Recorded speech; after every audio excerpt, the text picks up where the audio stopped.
As we return to the events of Sector B-37, we see Leah, Jeb, Link, and Scald as they prepare to take on their toughest foe yet, with hidden powers creeping in the darkness and new allies waiting in the depths. This week on WeTogether, the lies blood can tell.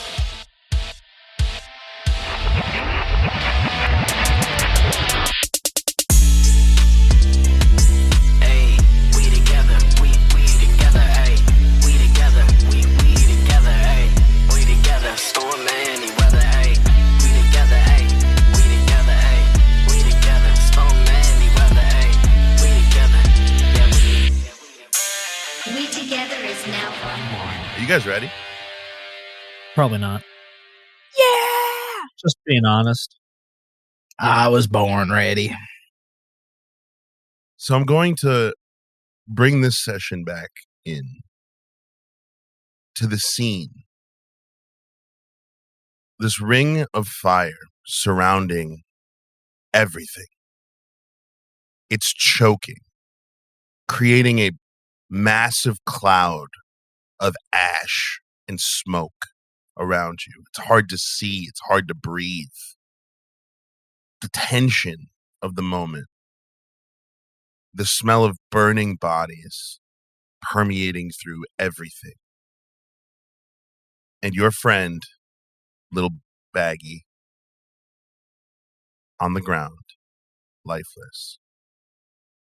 As the dwarf man standing over him, his arms clearly made of some cybernetic, glowing with this blue sparking energy, as he's looking at you with a easy smile, like he's not worried at all. And the last thing he had said to you, I haven't had fun like this in a long time. And with that, I'm going to ask Danny, Jebediah, Ryan, would you deafen for me for a little bit? Sure. Hey, Bishop. So the party is very unaware of this because they think you've been asleep with a hangover in the back of the truck during all of this craziness, which makes no sense. Explosions happened, like you would have woken up, if not for the dream you were having. You, in your stupor, you fell asleep just like normal. But in your dream, it was just blackness. It was just dark. And as you were just permeating in this darkness, nothing new to you, you heard a voice, familiar. Well, it looks like you're sleeping again. You see a figure emerge from the darkness. Subject Zero. You recognize him at this point. As he stands in front of you, he kind of gives you like a curious head tilt. Have you considered my power? Now that your friends are not here, my other children, have you considered letting me help you?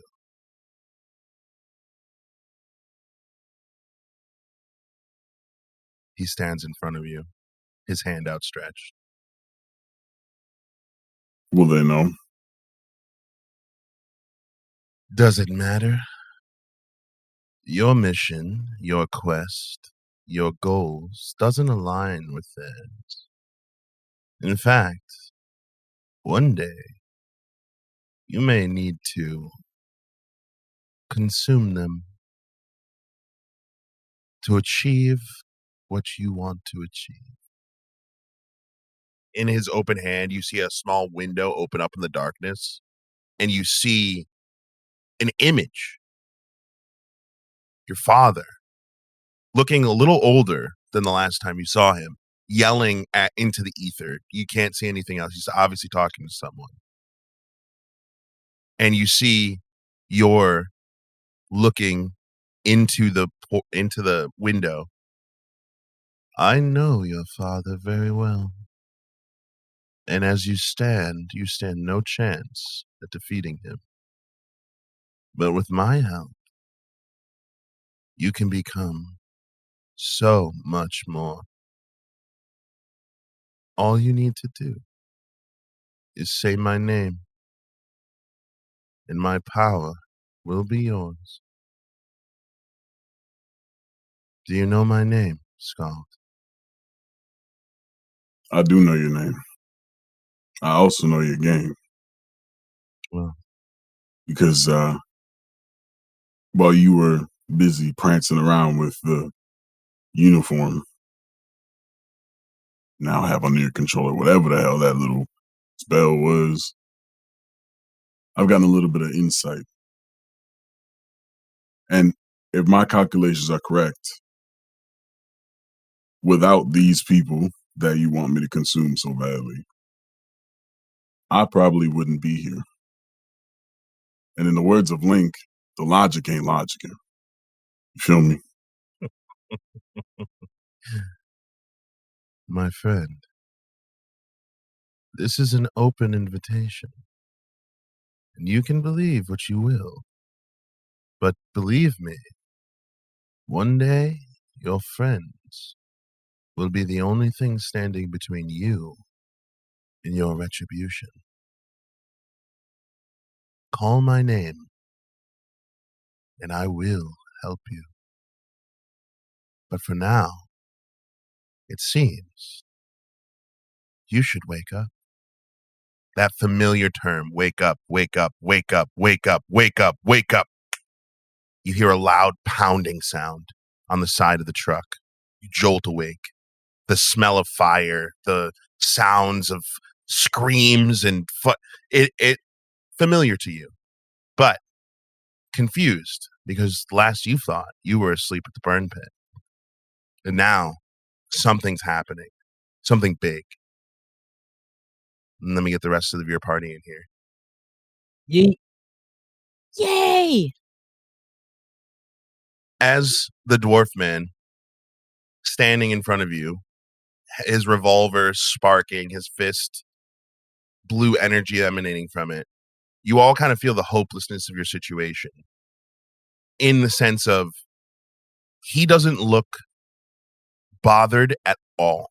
Like he almost looks like this is going to be fun. He has a smile on his face, shit-eating grin. And that's when you all hear it. Thump, thump, thump, thump. The back of Beatrix's truck bouncing with each thump. Then boots hit the ground. Boop. You guys look back at your truck and you see your 7'4" tall barbarian man awakened from his slumber. And Scald, you see Jebediah took some damage. He looks worse for wear. Leah looks like she's gone through something. Link looks ready for battle. And a dwarf man that you've never seen before standing across from them with a cheeky smile. His gun raised, pointed at the group. If you had to drop a one-liner, Scald, now would be the time. You're gonna die. Great one-liner there, Squall. Sure. You hear, you aren't the only one who told me that, boy.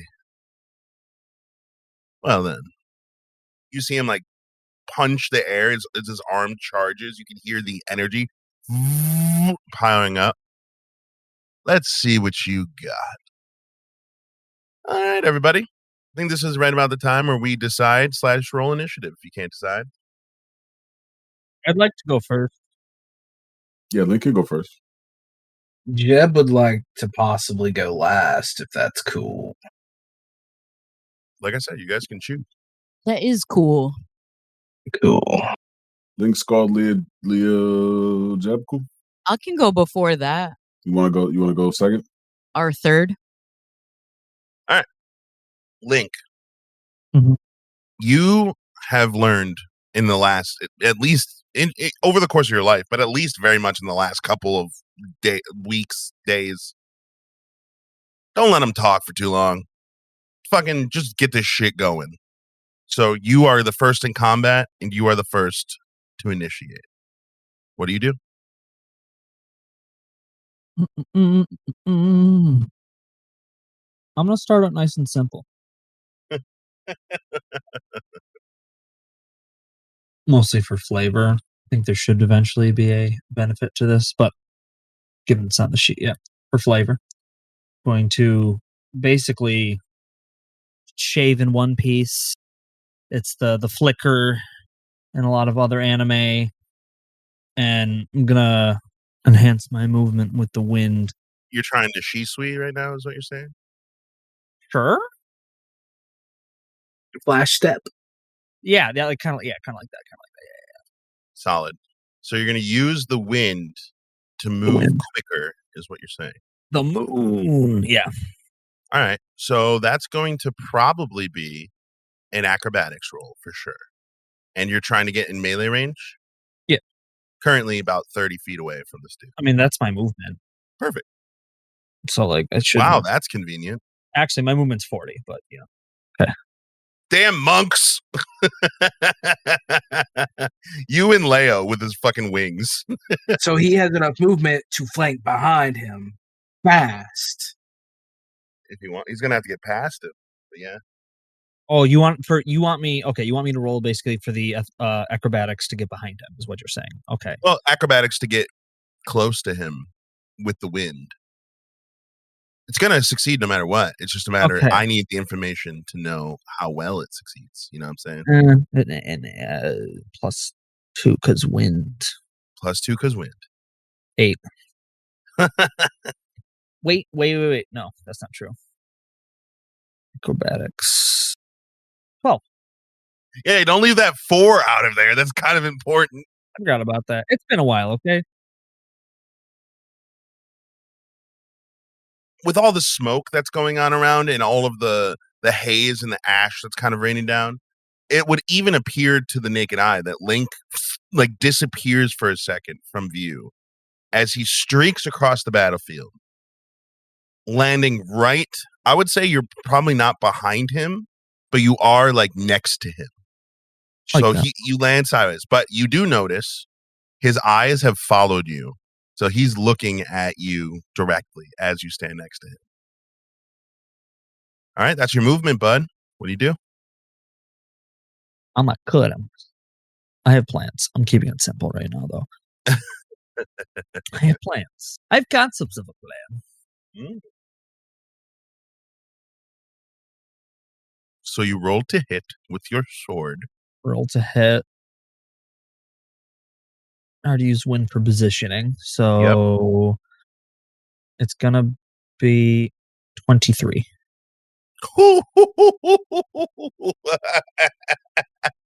I'm gonna tell you. I'm gonna give you a little boon here, because you're gonna notice this being up close to him the way that you are and being combat. You hit barely. As you swing your sword down, you see him kind of turning and faster than he should be moving. Like, you are kind of surprised at how fast this like dwarf can move. As you go to cut him, you hit him and you'll do damage, but it like not nearly as much as you were trying to do. It just slices through the front of his coat. How much damage do you do with that sword? 12 slashing plus dex. That's right, I am dex. So it'll be 12 plus 4? 2. It's 4 2? if you add wind. Oh, okay. So 12 plus 2. No.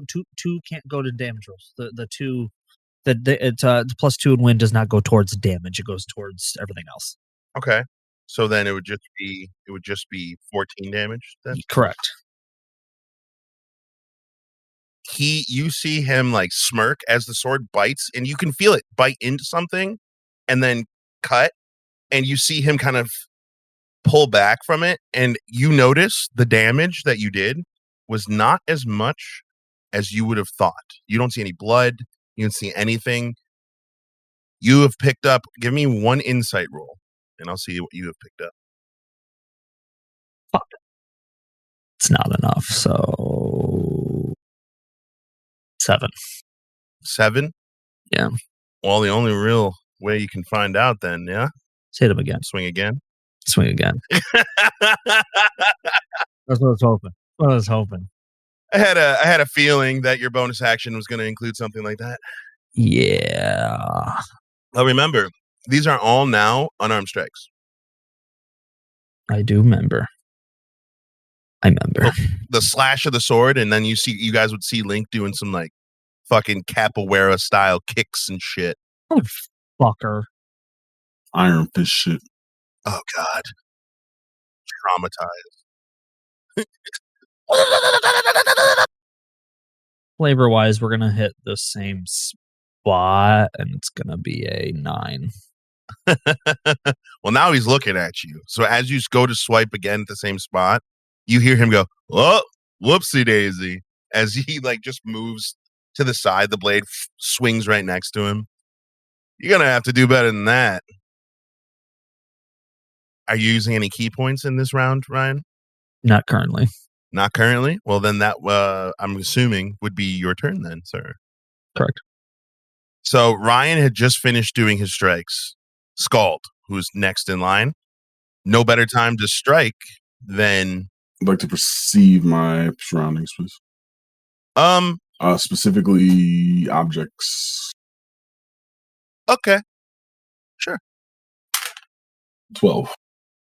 With a 12, in your immediate vicinity, there is fire, death, and a half-destroyed giant motorcycle that's just laying on the ground next to this dead guy that you've never met before. And rubble. There's rubble everywhere, too. Rocks and shit. How far away from the fire is he? Probably like good 20 feet. It's behind him. It's to the side of him. But he's standing kind of centrally from the ring of fire. I'm going to go ahead and pick up the half motorcycle. Which would be like halfway between you and him, which you've established is about 30 feet away. So you'd go 15 feet towards the center and pick up the motorcycle. It is fucking, it's big. It's a big boy. It's a giant, massive, like metal and You want me to roll steel. for it? I mean, yes, you're going to have to roll for this, Bishop. So I would say that's definitely athletic. Then before that, I'd like to rage. Oh boy. The air around starting to get a little cooler as like the heat from the flames just dampens a little bit as the cold rage starts to kind of fill the arena. Like it.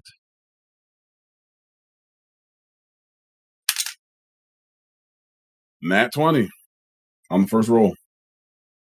A bag.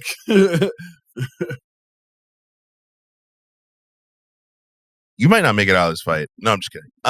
You notice that the bike itself would be too big to lift on its own.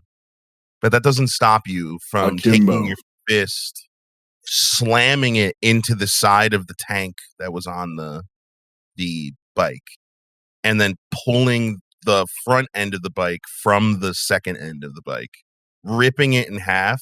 So now you have basically half of a motorcycle in your hands. I clink them together and go, "You go boom." I think Seb, I think you're the only person in here that knows where that's from.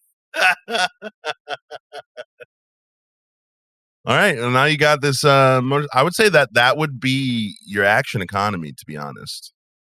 So, because you got the bike in half, you rage. That's your bonus action. So you are now fully ready to get some. Cause some bang. Yeah. Now, Danny, Leah, this is the first time in a combat that you've been so directly in the middle of all the chaos. You're not very far from the front line. How are you how are you handling this chaos? Bad. Thanks. That was riveting.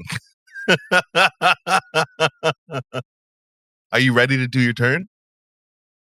Yes. So basically, like the past murder, right? The explosion of previous decisions that weren't really thought through is really weighing. Like I can hear my own heartbeat inside my chest. And it's like my friends are in trouble a little bit, but also like the last time I threw a grenade, I killed so many people that were just like having their lunch or whatever in my own head, you know? So I mean, they were shooting at us. this is a very, what is it, iron-filled lunch or whatever. So at this point, Leah's main mission is to try and get everybody home safe. I would like to ideally try and blind this guy with one of my seeds. I just need to get everybody clear and I need to eat it so that I can reproduce them. So I'm thinking about turning into a hamster, eating a seed, hiding, and telling everybody to get clear before I turn into a hamster. I'm going to try and blind this guy, and that might help. That's so many more than 5 words. Okay. So that your action would be taken up to say that. So then I'm going to say, blinding him. 30 feet. Danger. 30 eh? feet danger. Okay. It's my breath. From there, I'm going to wild shape into a hamster.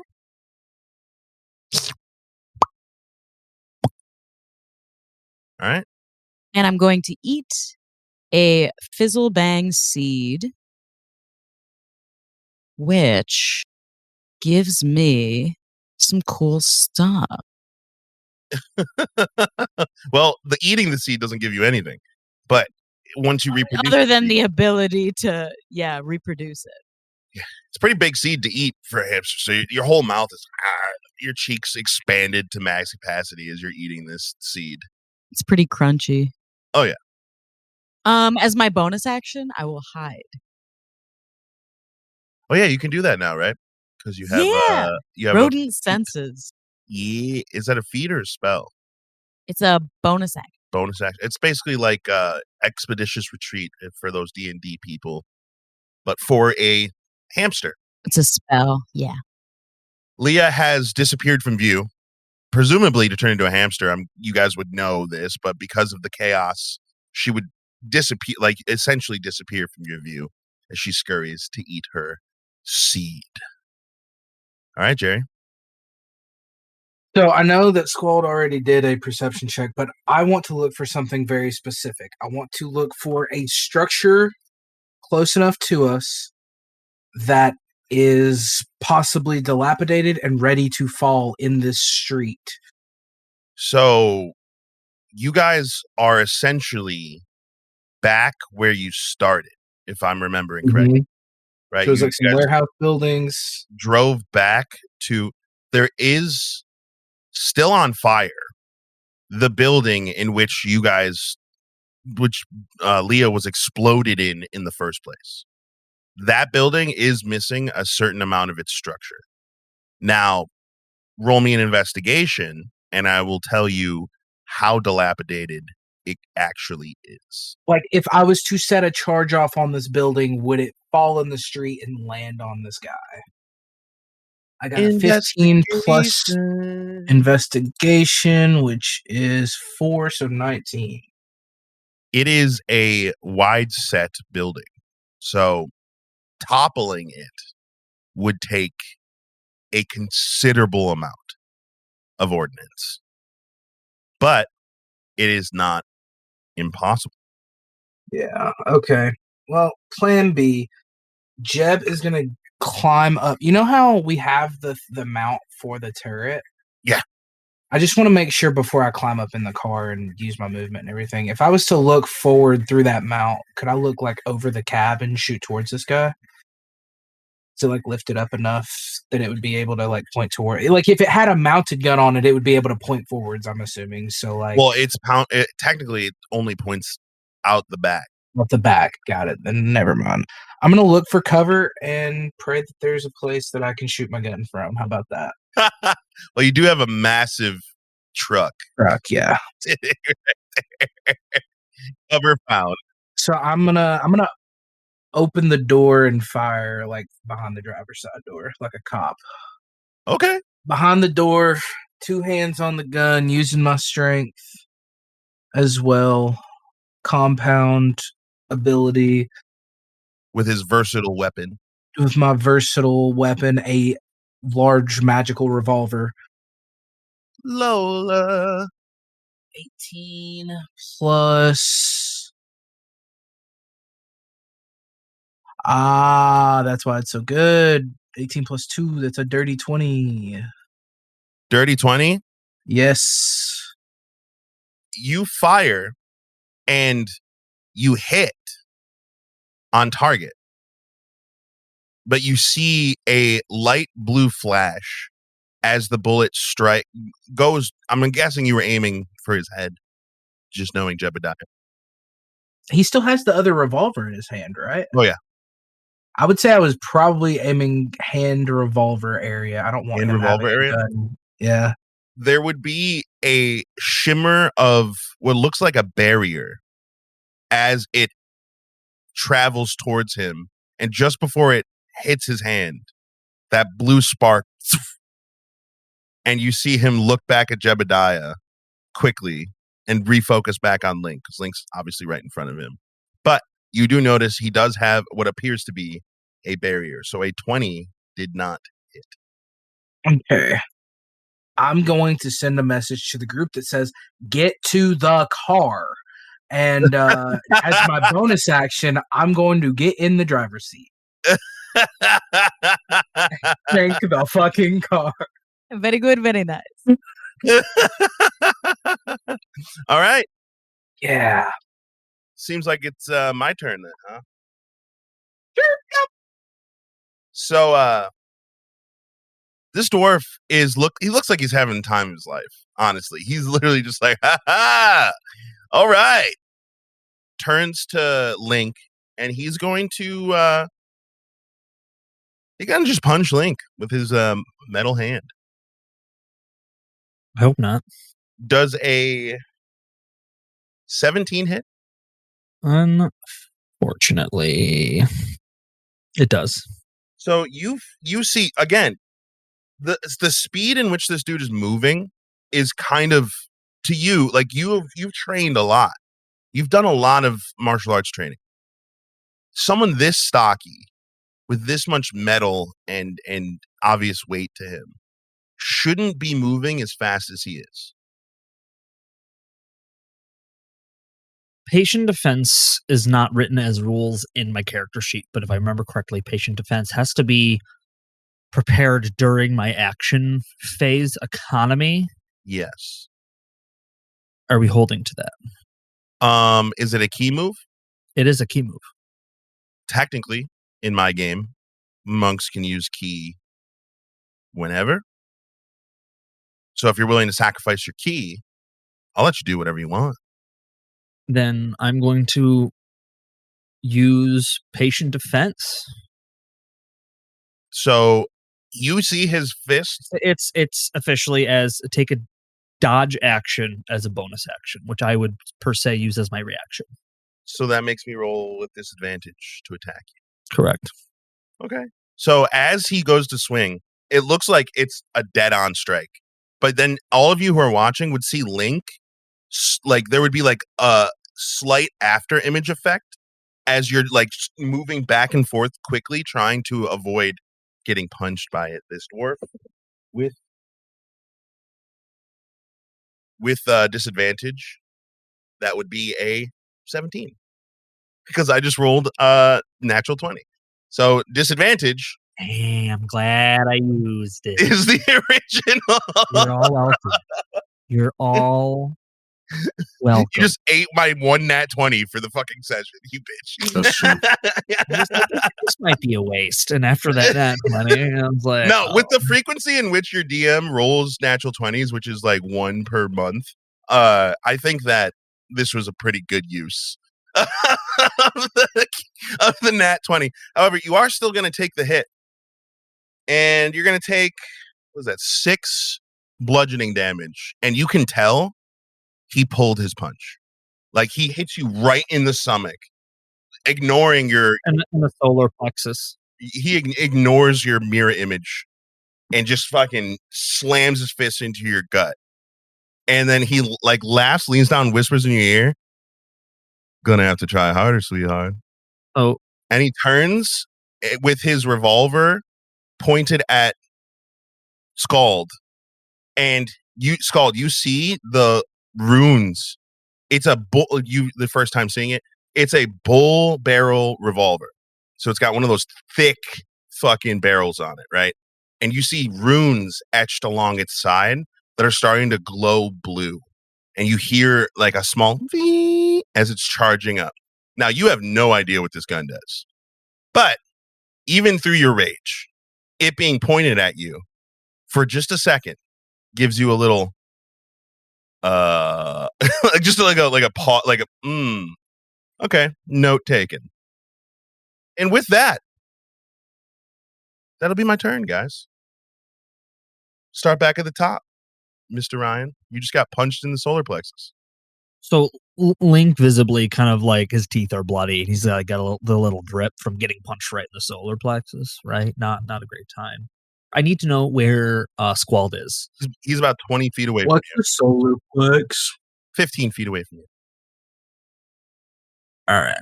He's literally like half the distance between you, the car, and you. All right. I'm going to, despite my better judgment, I'm going to, if I disengage, you're going to take it. Rules is written, opportunity of attack as I disengage, yes? Unless you use your action to disengage, yes. Let me read. He's trying to find out is if he doesn't attack, does he still get to with his bonus action? Which I believe is not the case. What's not the case? You have to make an attack with an attack action to subsequently get your bonus action attack and your. But like I said, you can use key whenever. That's if I'm using a physical attack, Seb. So what I want to do is I'd like to disengage using my. Actually, no. Even better. You're gonna like this. I am going to get in coordinates of the circle, right? Squall is about 20 feet away. 15. I need to get 15. Okay, I need to get. Oh, actually, it doesn't even matter. I'm the only one close to him. I am going to use my Call Wind. Which is a bonus action or action? It's a non... It's a something. Call Wind's a spell. I've been letting you use wind to do your things because there is wind. You guys are in the open. You know what I mean? So you don't have to call it. But if you want a particular burst, you're going to have to call it. No, it's not going to be a burst. Okay. All right. Well, this isn't. Okay. If I'm using wind to kind of like create a barrier of air around myself, this would be Call Wind. It would be Call Wind? Yeah. Because think about this. Okay? Think about this. Okay. When you use your wind to attack or to do acrobatics, you're going with the flow of the wind that's already there. But if you want to use wind and like shape it to your will to do certain things, you have to use the spell Call Wind to do that. All right, then I'm going to be a brave little elf here. I'm going to use my main action to create the wind barrier, and I'm going to, for the first time in the campaign, use my Venom Cloud. What? Oh, fuck. What is that? Dun, dun, dun. It technically says when attacked. It's a reaction? Yeah. So then, technically, he would have to attack you again for you to use that. But that means your bonus action is free still. And it means that the call wind thing, the barrier is still there. It's not enough to stop his fist or anything, No. but it is enough to protect you for the eventual use of the vapor cloud. I can hold on to it. Yeah, it's a reaction. I'm going to signal to Squalled to keep distance. I'm imagining the fucking, you guys know the fucking scene from Superman, the new Superman movie where like his dad, with spoilers, his dad with the tornado, and Yeah. he's like, I'm gonna save his dad. He's just like, holds his hand up like, don't do it. That's what I'm imagining happening. What I want to do is smack the ground, disrupting the dust, creating a smoke screen, essentially. I did say there was a fuck ton of ash. I rolled the universe die. You look at the ground. As you, like, I imagine the call wind in this instance being kind of like, you know what Neji does in Naruto for the weebs? Yes, the 8 trigram. The barrier. 128 pounds. 8 trigrams. I imagine it kind of looking like that as you like hold your hands out and the wind starts kind of creating this bubble around you of wind, and you can see ash starting to lift off the ground around you as the wind picks up around you. So there is a significant amount of ash on the ground. To smack it and to create enough of a cloud, you would have to disperse your wind bubble, because that's how you would create you can't just like, if you just smack the ground, what's going to happen, right? You have to actually like push it. So it's up to you. You can do that, but it would cost you your bubble. But it's still my movement. You definitely still have your movement. And if it successfully blinds him, that's no attack of opportunity. I'm going to do that. So the wind bubble around you picking up the dust, and then you just smack the ground and just giant dust cloud. I would say it's probably like 20 feet around. Only people in it are you and him. So roll I would say perception is a wisdom skill, right? Yeah. I'm pretty sure it is. So we're doing wisdom saves. Thinking, would this be wisdom or con? Because I mean, it's in your nose and your eyes. Let's do con. I like con better. Well, fuck. What's yours?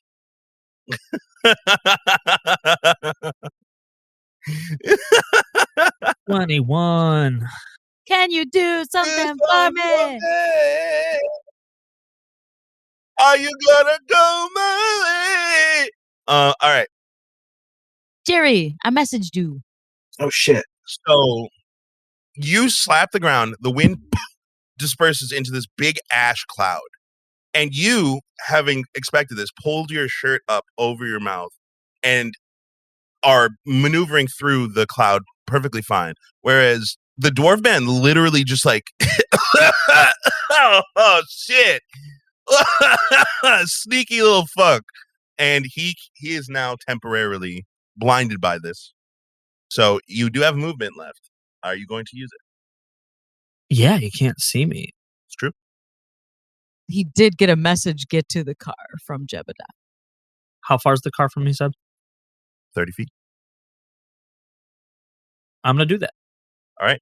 Positioning myself, hopefully, like, be as close to proximity to Squalled as I can be while being within radius. Okay. You are still incurring a attack of opportunity, but because of the blindness, it will be at disadvantage. First thing I rolled was a 8. Second thing I rolled was a 24. Was it a nat 24? No, Okay. no, it wasn't. But That's concerning, but it's okay.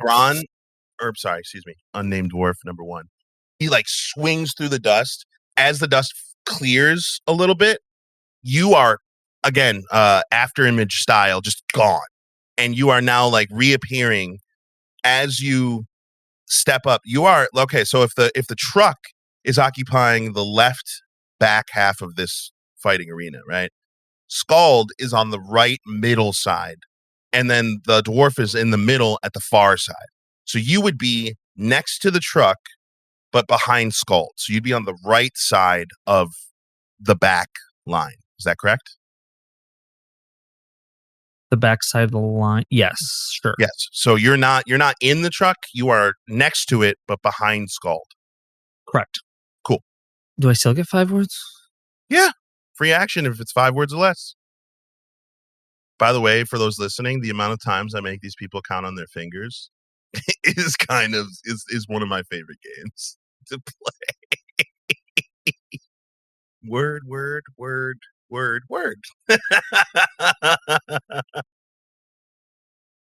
Would you say popsicle is 1 word or 2? It's 1 word. I say to Squalled, I say,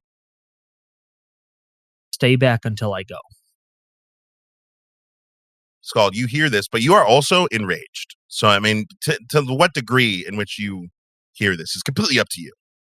As you are now holding a ripped in half motorcycle, which, by the way, has a giant, like, monster truck size wheel on the front, just so you know. Like, it's heavy. It's very heavy. But you've managed to pick it up with a nat 20. Bishop, it's your turn. What does Scald do? He kind of nods at Link in regard to his message, and he takes both of the pieces of the motor vehicle and slams them together and slams them into the ground as like kind of like a big shield, and he freezes them in a defensive stance. Okay, so to do that, you would have to you're using controlled emulation. Controlled emulation, okay. Which I can use now at will. Yep. Well, I'm pretty sure it's a cantrip level, air quotes, spell. So you're controlled emulating the bike, but because you are enraged, all of your fire becomes ice. You would see Scald slam the bike together, slam it into the ground in a defensive position, and you would see like a silvery flame coming off of him that as he's touching, it goes down his arm onto the bike, and you just see a wall of ice starting to encase this. And you hit the blue mark that's normally under his eye is getting slightly big, like it's encompassing slightly more of his face as he's doing this.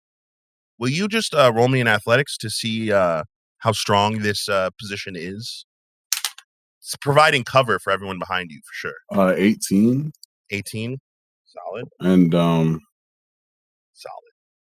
Okay. Bishop has taken up a defensive position with his shield of ice. Danny, I think it's your turn now, huh? You done eating that seed? Tasted bitter as all get out. That's the power of the Fizzlebang seed, my friend. It's almost like Pop Rocks that taste like battery acid. Yeah, definitely. But like the worst flavor. Like what flavor Pop Rocks? It's giving. I'm black, so red. Damn. I don't know the fucking flavors of Pop Rocks. I know the colors. What's your favorite Kool-Aid? Oh, I was thinking of something horrific, Blue. like pickles or something. You know what I mean? Like pickled Pop Rocks would be horrible. Pickled Pop.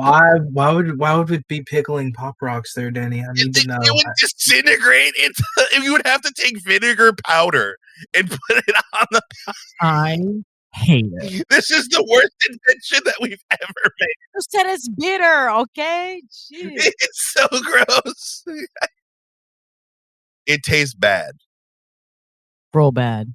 Real bad. But you've ate it. Tastes like a shoe. You ate it. It is eaten. And now it can be reproduced. Yes. Yes, it can. And Using the call food spell. Yeah. Which is now, I'm realizing it's broken. But it's okay. What's that dude from My Hero who anything he eats, he turns like into a weapon. You guys know what I'm talking about? Oh, I know who you're talking about. I remember the name though. he's kind of a fucking loser, asshole, shithead. Yeah, I'm sorry. I love that character so much. I'm pretty sure his name is just Steel. All right. You've eaten the fizzle bag. You are still a hamster. You are hiding behind what I assume is the wheel of the truck. It was the closest thing to you. Love that. I didn't make you roll stealth because the dwarf is not concerned with you in any way, shape, or form. So he's not looking. So you have hidden successfully. Am I able to launch one of those fizzle bang seeds at him? As we stated earlier, your hamster form does indeed still have the slingshot. The only problem is the seed is much bigger than you. Like, or not like bigger than you, but like bigger than like you can fit in a tiny little slingshot. So that means you can still shoot it, but it's going to be a disadvantage while you are a hamster. All right. What do you do? I don't love disadvantage. Me neither. That ruins some things. You would have one more hamster transformation if you turn back because you have 3 at level 2. Yeah. And then I can just shoot it regular. Yeah. Which I can get down with. All right. I do this. You turn back into your halfling form, Yes, please. pop out from behind the wheel, let loose. Now, I'm assuming, are you shooting it straight at him? Yes. Okay. But in terms of the people that are around him, I want to shoot it maybe a little above him so that the radius is only affecting him. Okay. So you would have to shoot it behind him, technically. Okay. Okay. So that being said, this is a 2-star because I need an investigation roll to aim. Remember how you did the grenade last episode? Yeah, buddy. Same concept. You got to aim first, and then your aim will give you either advantage or disadvantage or nothing, depending on how middling it is. Let's talk about this. You said investigation, not perception. It is investigation to aim. It's an intelligence skill to aim. Cool. All right, chat. Here's the tea. My investigation is +0, but the dice that said is going to be my friend today is this pink one. So we're gonna feel good about it. We're gonna try it. A nice one. That's a sparkly pink one. Yeah, you bought it for me because my set needed some pink. Pause. Oh, it's an 18, baby. So you, this time, last time your hand was shaking, you were afraid.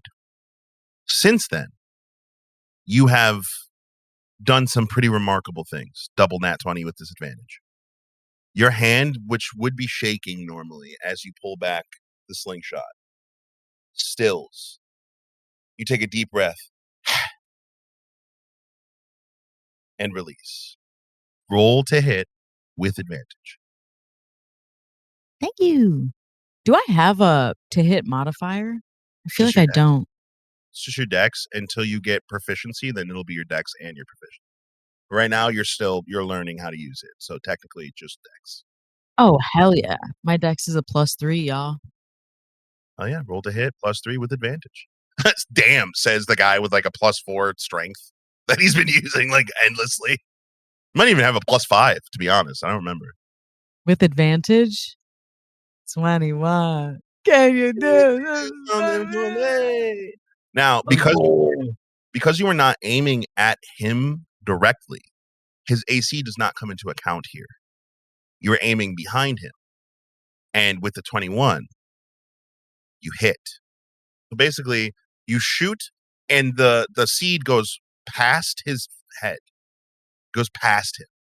And he just kind of like smiles as he's looking at Scald mainly. Now, does it have to impact something?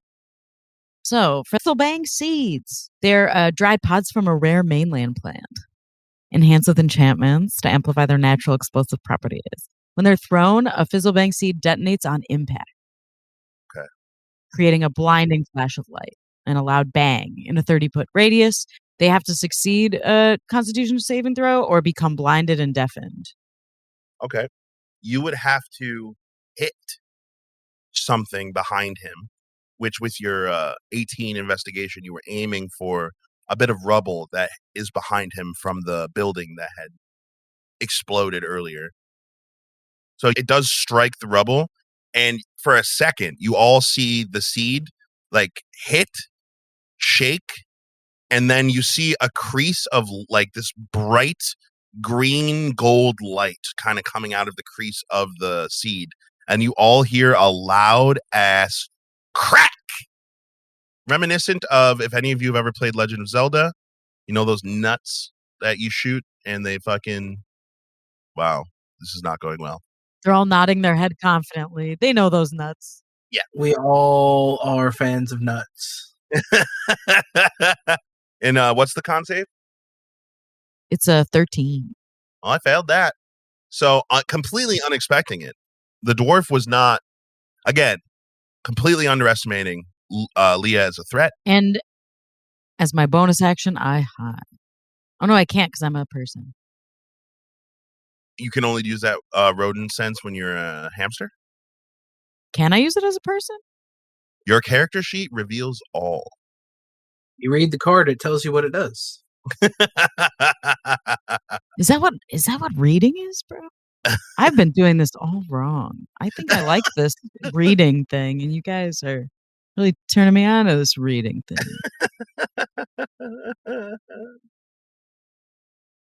It does not say that you have to be in your hamster form, but rodent senses, for those listening, you draw upon your connection with your inner hamster, allowing you to react swiftly in a moment. And this is not a reaction. I know that the reading says react, but you know what I mean. When you cast a spell, you can immediately take the dash, hide, or disengage action as a bonus action. And then additionally, you can use your reaction to wild shape if you want to. You don't have to. So your rodent senses exist as long as you have spell slots, which you should still have 2 left, I believe. Yes. So yeah, you can hide. Are you hiding in the truck? If I'm at the wheel right now, I'm kind of like ducking down behind it. Right, but you have movement too, so you can choose. And I'm going to scooch over to the passenger seat, like almost duck down and shimmy over so that if Jeb hops in and we peel out. Jeb's already in the truck.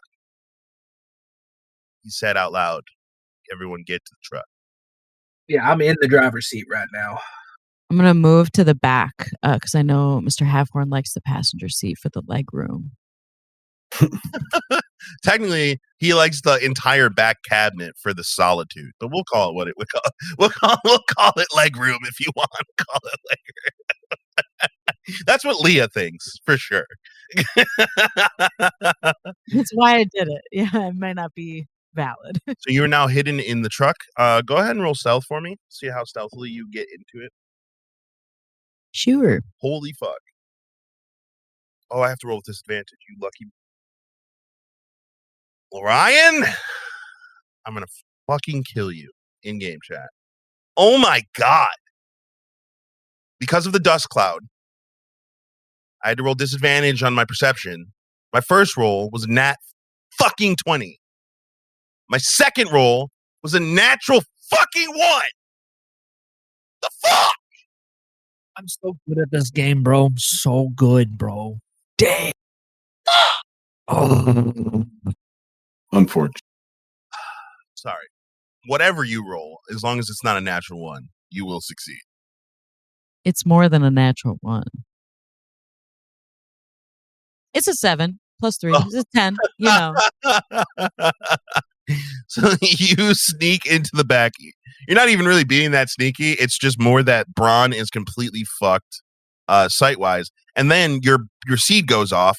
So he's now, I failed that earlier, by the way. I don't know if I told you. He is now deaf and blind because the Fizzlebang seed, for those who have never seen it in action, creatures must succeed a DC 13 saving throw, con, or become blinded and deafened until the end of their next turn. So now, as you guys hear that loud crack like a whip, and you guys see that like flash of light, but from the cover that you guys were in, you see the dwarf like literally like, oh shit! Wow, you guys got some tricks up your sleeves, okay? And you can tell he's clearly like trying to he's double blinded at this point. You fucking bastards! All right, now that he's double blinded, I think it's Jeb's turn. Correct? Yeah. So what happens when Jeb's turn rolls around is you hear as the Freight Master cranks up, and then you hear the sweet, sultry sounds of ADCD.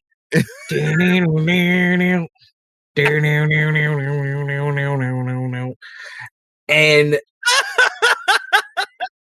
I should probably be thunderstruck given the flashbang, but what do I know? What do you mean? This isn't a real band. it's called Lightning Struck. Yeah. Yes. Lightning Struck! ADCD. Which actually makes way more sense than thunder. Okay. Okay. Yeah. I mean, it both makes it, but whatever. How can you get struck by a sound? Da da da da da da. Lightning. Lightning. What Jeb really just wants to do is to pull a Huey to put the back end towards Squald and Link and point the truck at the only direction we can go. Over the rubble? Yeah, there was only one direction we could go, which was over the rubble. Heard. Can I hold my driving action for when everybody's in the car? Well, considering you would have to do a driving action you're gonna have to roll driving to do this. Yeah, to do a Huey, to pull a Huey. Yeah. That can't just be in my movement. No. It is quite literally a maneuver. I'm not trying to pull anything crazy. I just want to back the truck up. He's blinded. I'm just like, all right, guys. So literally, this is what this would look like if you were doing it normal. You'd have to pull forward to get enough space between you, Rubble, you, and Ryan, and the rest of the gang. Then you would have to while turning the wheel. Do a 3-point turn. And then you would have to pull forward again because it's not enough space for you to just pop a full Yui. So you are going to have to actually crank the E and fucking spin your car to fucking do it, which would be a drive maneuver. Got it. Roll your +0 drive. This is gonna fuck you in the ass one of these days. Like your driving modifier being a +2 right now. It's a +2 now. But I got a dirty 20 again. You what? I got a dirty 20, 18 +2. Ooh. It's gonna bite me in the what, Seb? Did you guys get together and just like go, hey, we're gonna fucking never roll lower than a fucking 10? I rolled 2 or 3 times. I wish that was the case. And also, I rolled a 7. Not today. You're right. I'm just salty because both session. Nat 20s got eaten by disadvantage. Don't mind me. Fair. We know you. And next time we see him, he's going to have God vision and wind powers and everything else. He's going to be like, I liked your stuff. Diggity. Oh. He's gonna also have a truck. He already has my revolver. And his dick is going to be his bludgeoning damage. And it's going to whip out like an anaconda snake and choke all of us and total party kill us. And they're going to wake up in the facility again. And it was all a dream. Sorry. I've never done that. It was all a dream. Anyway, with that dirty 20, Jeb, you realize there's not enough room to do like you would have to do a full 3-point turn. So instead, you do what's bad for your tires, good for this moment. Pop the E, crank that fucking clutch, start burning out as the truck just starts spinning in place, creating a huge black mark on the street. But hey, the street's exploded. There's a lot of dead bodies everywhere. Who cares about a little skid mark? And then there's smoke coming off of the tires. Not enough to get in the way of anything, but it is adding to this atmosphere of burnt rubber, death, and fire. But the truck is now facing the opposite way. So Jeb's aura farming now? Yeah. Yeah. Well, Honestly. Beatrix is technically. I mean, Link's always aura farming, so Do I have anything else I can do, or is that all I can really That was do? your action, and technically you are now driving, so your bonus action. But or technically you're in the car, but you're not driving, so you would have a bonus action. That's what I meant to say. Can I? Oh shit! Bonus action here. I don't think I have much in the way of bonus actions here. I guess I could shoot a shot. I think you got a pistol, right? R245. I'm just gonna like get out the window. Couple of shots. All right, roll the hit. All right. Do the rap music. Jesus Christ! Promise I'm not cheating. 17 plus. Is it Dex or Strength? It says 2H plus Strength. Oh no, you have to use your pistol. You can't use your revolver. Revolver is It's the R245. Oh, that's damage. Yeah. Hit / DC is +4. It already shows it in there. So 17, 21. that's a revolver. Is that a revolver? Centec revolver. Oh, it just says R245 here. Oh, R revolver. But you do have a pistol, I'm pretty sure. I don't actually. You gave it away. I gave it to Link. Oh, I forgot. Yeah. Sorry, that's the difference. The revolvers do more damage, but they take an action Yeah. to fire. Pistols take Could I throw a grenade? the bonus action. God. throwing is an action, I'm pretty sure. Yeah, I think if it's like beyond 5 to 10 feet, then it definitely should be a full action. Because So in Warp, what you're saying in Warp, a toss is a bonus action, but a throw is an action. So if you want to risk only going 10 feet and landing behind the ice shield that Scald has set up for himself, you can. I wasn't Ryan behind me though, or Link too. Oh yeah, they're both. I was. So then we get new cybernetics eventually. I mean, You know I what? prefer it not to go this way. I'd rather the big bad cut one of my limbs off than need it. But we have a really good thing here going, Jer. Here's the thing. I already look like Anakin Skywalker. I don't yet need the cyber tech. I hate sand. Yeah, I'm just gonna ready the vehicle to actually use a maneuver when everyone gets in the car. Is that something I can do? It'll be your turn and you can do that. Cool. Yeah, my turn is over. I can do nothing else. Which means it's my turn. Yeah. And I am blinded and deafened. So, luckily for me, I used my bonus action last turn to prepare this. And luckily for me, it's an area of effect attack because I can't see fucking shit. Eep. So what's going to happen is he's going to shoot it in the direction of the ice wall in Scald like he had planned to do. I'm going to roll, and I'm going to roll with disadvantage. If I roll low enough, the area of effect will not include all of you. If I roll high enough, the area of effect will definitely include at least 2 of you. Does that make sense? It does make sense, yes. You're 15. Come on, that one. Let's number 1. Can you do something for me? My second roll was a nat 20. No, well, a win's a That's win, I my guess. third nat 20 to get eaten by disadvantage this turn. You guys, Whoa. I'm incensed, but it's fine because 15 is still enough to aim at the ice wall. And you got Scald. You would see through this. By the way, technically your rage would end because you haven't done any attack. Yeah. Right. Well, would So you consider controlled emulation? You're attacking yourself. If you take damage, sure. I would say like that could count as you would have to damage yourself. It's an old barbarian trick to keep your rage going, damaging yourself. Does that make sense? Oh, sure. Oh shit. Well, I technically but now you learn something. Hey, that's a learning experience. Experience is good. That's the So most Negan thing you've said this session.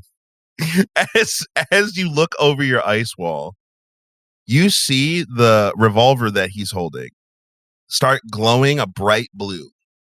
And you see it start to create a large energy field like in front of the pit. So it's growing and growing into like this big blue energy. And you have no idea what this is. Leah, Link, Jebediah. This looks eerily similar to the same kind of energy that did a thing to a friend of yours last episode. So Scald, you're behind your ice wall of motorcycles. So you're like, bro, like, okay, like, let's see what happens, right? Link, you are also behind ice wall of motorcycle. Do you remember what happened last time this gun was fired? The particles that were there weren't anymore. Cool.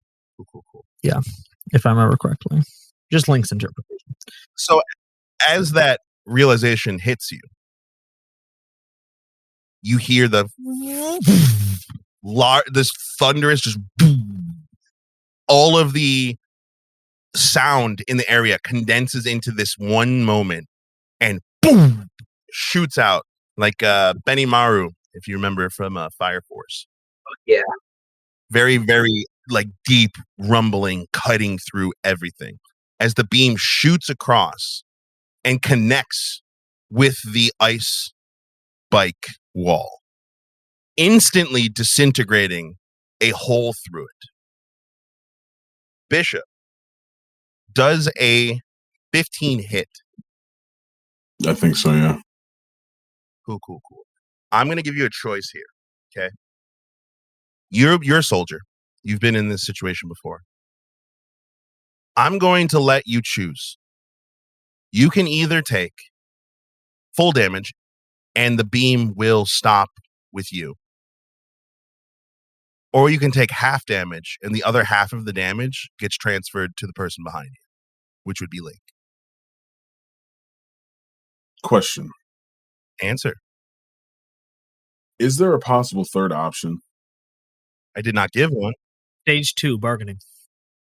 I remember specifically saying, when I jumped off the truck, you're going to die. Okay. Is that not? No. Okay. Not the same thing. So I'll take full damage then. So you're going to lean into it and try and protect your Linky boy? Yeah. Okay. As the beam cuts through the wall, Link, you see Scald, instead of reflexive, like you are like trying to reflexively like shy away. You see Scald lean into it. And you watch as his right shoulder, right arm, right hand, and if, the horn just barely keeping out of the way here, so you still have your horn, disintegrates as the beam bounces, like technically doesn't like bounce, but like passes through him and misses you by a hair. Scald, you're going to take 11, I guess a lightning damage would be a good one. Particle damage. Wouldn't it be like, what's that, radiant? I'll keep it lightning. Radiant's something else that I'm saving for later. Sure. Don't like that. Ew. Not one bit. You also now, Scald, have no right arm and your shoulder. Like, it's basically just like a fucking singed stub. And the pain is like extreme, but you're Scald. So I'm sure you're biting the inside of your cheek. I mean, when it gets to my turn, they're probably just going to singe it off. Harder. Yeah, you're bleeding pretty bad. Well, actually, the energy beam probably would have cauterized it. Immediately. Yeah. He still physically has his arm, though? No. He's completely missing his right arm. It's gone. Okay, great. Yeah. And the ice wall now has a giant hole in it, and is melting rapidly. But that's my turn. He's not going to move. He's not going to do anything. He's going to use his bonus action, just wipe his eyes. Fucking clear. The dust is clearing. The effects of the fizzle bang. You can see it actively, like his eyes. He's rubbing them, getting it out. All Link Rubbing it out. can smell is the scent of dead tiefling skin. Fried tiefling. Oh, damn it. Hey, good thing we blinded him. Could have been worse. Oh yeah, and Bishop, what's your health situation looking like? 10. Did half your health in one? Yellow, red. Yeah, yellow. I'd say he's like yellow, red. Yeah. Losing your arm with only 11 is pretty crazy, but it's fine. Orange. Orange. All right, back at the top of loader. Link. Hey, all I gotta say for you folks out there listening, I'm just doing what a barbarian does. Yeah, but now we have a new arm. It's a big pain in the ass. Well, technically, it's your turn now, Link. Fuck him up. Fuck him up, big boy. Half of your party's in the car. Retreat is an option. This man just blew your barbarian in half. All of a sudden, Link gets a flashback where it's just dark and all he hears is clink, clink, clink. Why won't this fucking thing open up? Clink, clink, Didn't clink. we have other burners with us looking for Polly? No, remember, he died. It was our friend, He died. Graham B. There was only one.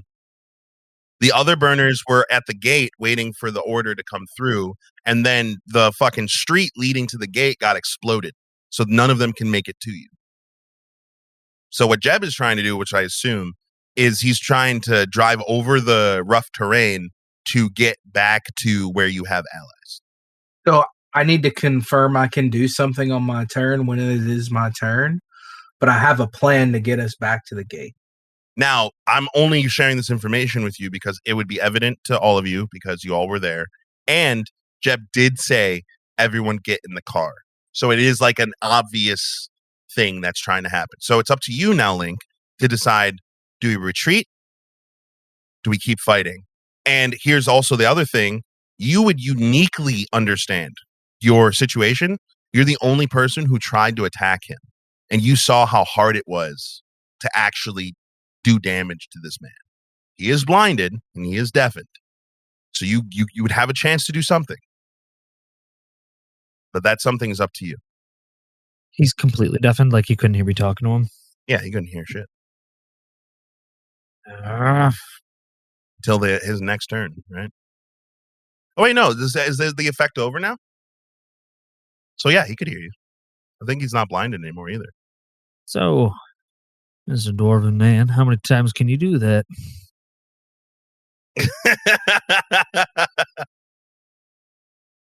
He just kind of like looks up at you, looks at his gun, looks back at you. Stay around, find out. Jeb just calls out, "Get in the fucking car." That's your 5 words for the round, boy. That's my 5 words. Gary, the player, is saying, "Do what you want to do." All right, Link's gonna acrobat into the back, or assist, or kind of like yank Squalled with him. Rather, I'm not gonna acrobat. I'm gonna yank Squalled. Squall grabs his arm. Oh, his arm's disintegrated.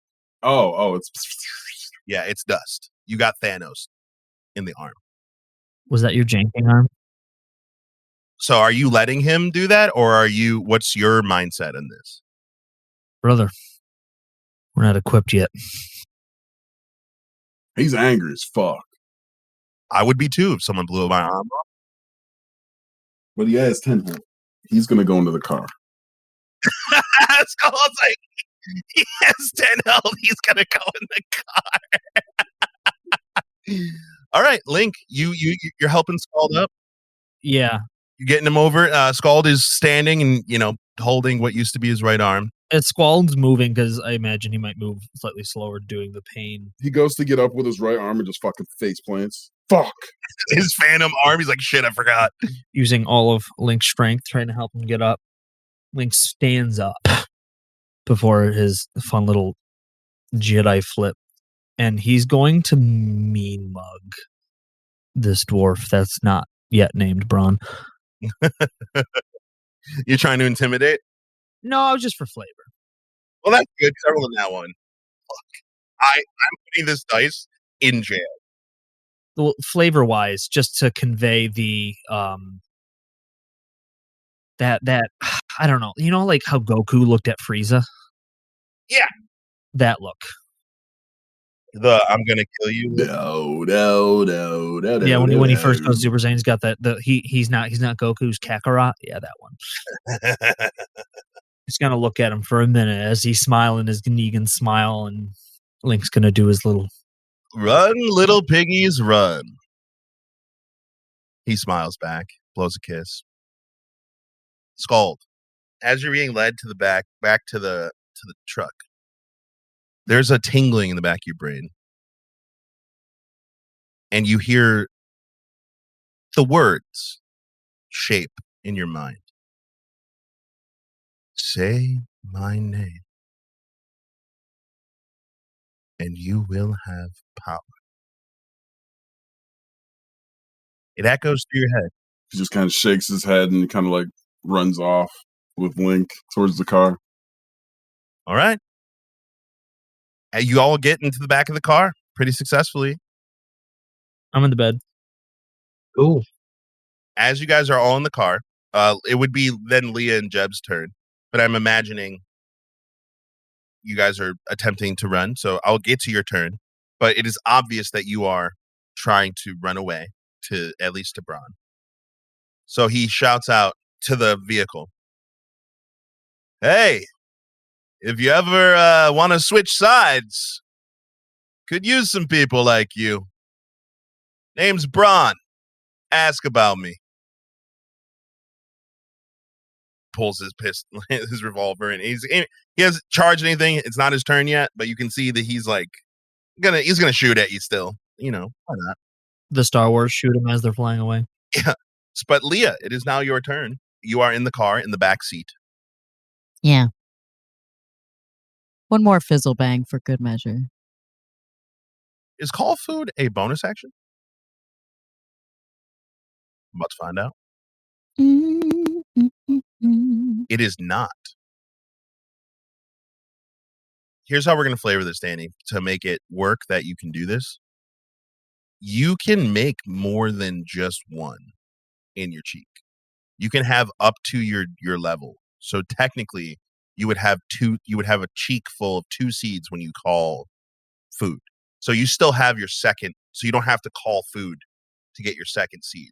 But technically, I shouldn't have allowed you to attack with it in the same turn that you made it. Making it and then attacking with it have to be 2 separate turns. Does that make sense? Cool. But you get 2 when you make it. And then as you level up, you'll get more and more. And the fun fact, your cheeks will get bigger and bigger the more seeds you put in. Anyway, yeah. Roll it. Are you aiming just for him? Yep. All right. Just roll to hit. It's 12. A 12 does not hit, but it is an AoE, so... And yeah, he just has to do that con save. Well, you have to hit him, technically. But right now, just for me, roll investigation. If you can beat the DC that I have right here, it'll be close enough to do something to him. If it's low enough, it might go off fucking in the truck. Who knows? Well, here's the right. It's one of those things that like you send it and then okay, never mind. I'm just gonna roll with what we're doing. I rolled a 12. So with a 12, I'm gonna say you just get it off. Like it just releases. Woo. And it misses the truck. And it lands in his vicinity, but he's just outside of the range of the fizzle bag. So it goes off, but he's not as affected by it. Good try. Shooting things out of the back of a vehicle is maybe not your forte, but hey, 2 nat 20s proved me wrong, right? Last time. So Jebediah, then, I'm guessing, because you don't have anything else that you'd like to do, Danny. I believe it is your turn. Yep. I'm going to use the massive ram ability. I think I might be able to do that. How many driving points does it take? It takes 3. You only have 2. I have 2. Well, then I'm gonna just throw on reinforced plating then and try to bum rush through this The rubble? the rubble. Yeah. Hell yeah. Now, for those listening who are not familiar with the vehicle mechanics, I think I've explained it before, but drivers have driving maneuvers. Each vehicle has its own maneuvers. 1 point, 2 point, and 3 point. And the points come from your driving ability modifier. So since Jeb has a +2, he has 2 driving points. Reinforced plating, I'm guessing, costs 2 driving points. So then, Jeb, as you start slamming buttons in your dash, on the side of Beatrix, you would see plating slide out from its slots as you just king, turning into an armored version of the vehicle. And you slam the thing into drive and fucking start driving. Now, it's basically a large crater. So you're going to drive down through rubble, into rubble, and then back up on the other side of rubble to get away.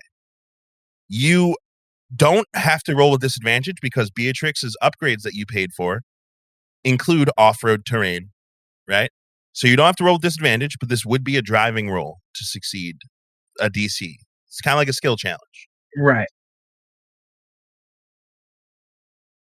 I got a 19 plus 2. So that's a what? Jesus fuck. 21. Can you do something for me? 21.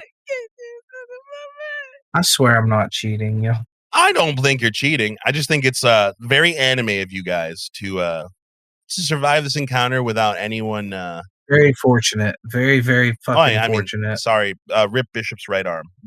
Scald's right arm. You hit. All of you feel this huge jolt as Jeb roars over the edge of this crater in the street, down through the rubble. You guys feel the as you're driving through the rubble. Hit the bottom of it. Narrowly avoid large pieces of rubble that'll get you stuck, and start climbing up the other side with your movement in that turn. So you've made it to the other side almost. So that means it's my turn, right? Solid. Show does. Show fucking does. Word. The people in the back would see. Is praying a free action? Yes, it is. 5 words or less. Jeb's gonna pray. Who are you praying to? Hold on, I had this. Where the fuck is that document? It's the peacock. The peak. Yeah, it's the artsy fartsy one. Omarit, Yeah. the god of beauty and creativity. Yes. Often seen as a graceful peacock. Yes. And it's a man, for those who care. All right.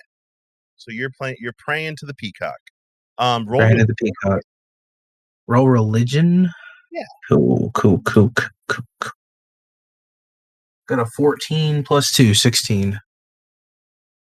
Your prayers go off into the air, and you can feel a little something, a small tingle inside of you. Like you feel in your brain just something firing a little quicker. The people in the back, you would see Braun, because with my movement, I'm going to go to the edge of the crater, and he's going to try and fucking shoot you. Now, his move that he did before takes 2 turns to do because he has to charge it. So instead of that, he's just going to fire his revolver regular because it is also a regular gun. He's going to aim for the wheels of your car. Now, the AC of your car should be in your sheet. Okay, aiming for a particular part of the vehicle. Oh, yeah, I rolled twice. Don't worry. His AC is 16. And I rolled with disadvantage. And I rolled 2 17s. My AC is 18 because of the reinforced plating. Oh, You We fucking love that. little lucky smart boy. No, he's smart, boy. That is why we use our driving abilities, even if we don't have enough points for the ones we want to use. The mud flaps on your car also have armor reinforcement, as Braun finds out, as the bullets bounce off of your armored mud flap. And you all will have successfully cleared the other side and escaped this combat.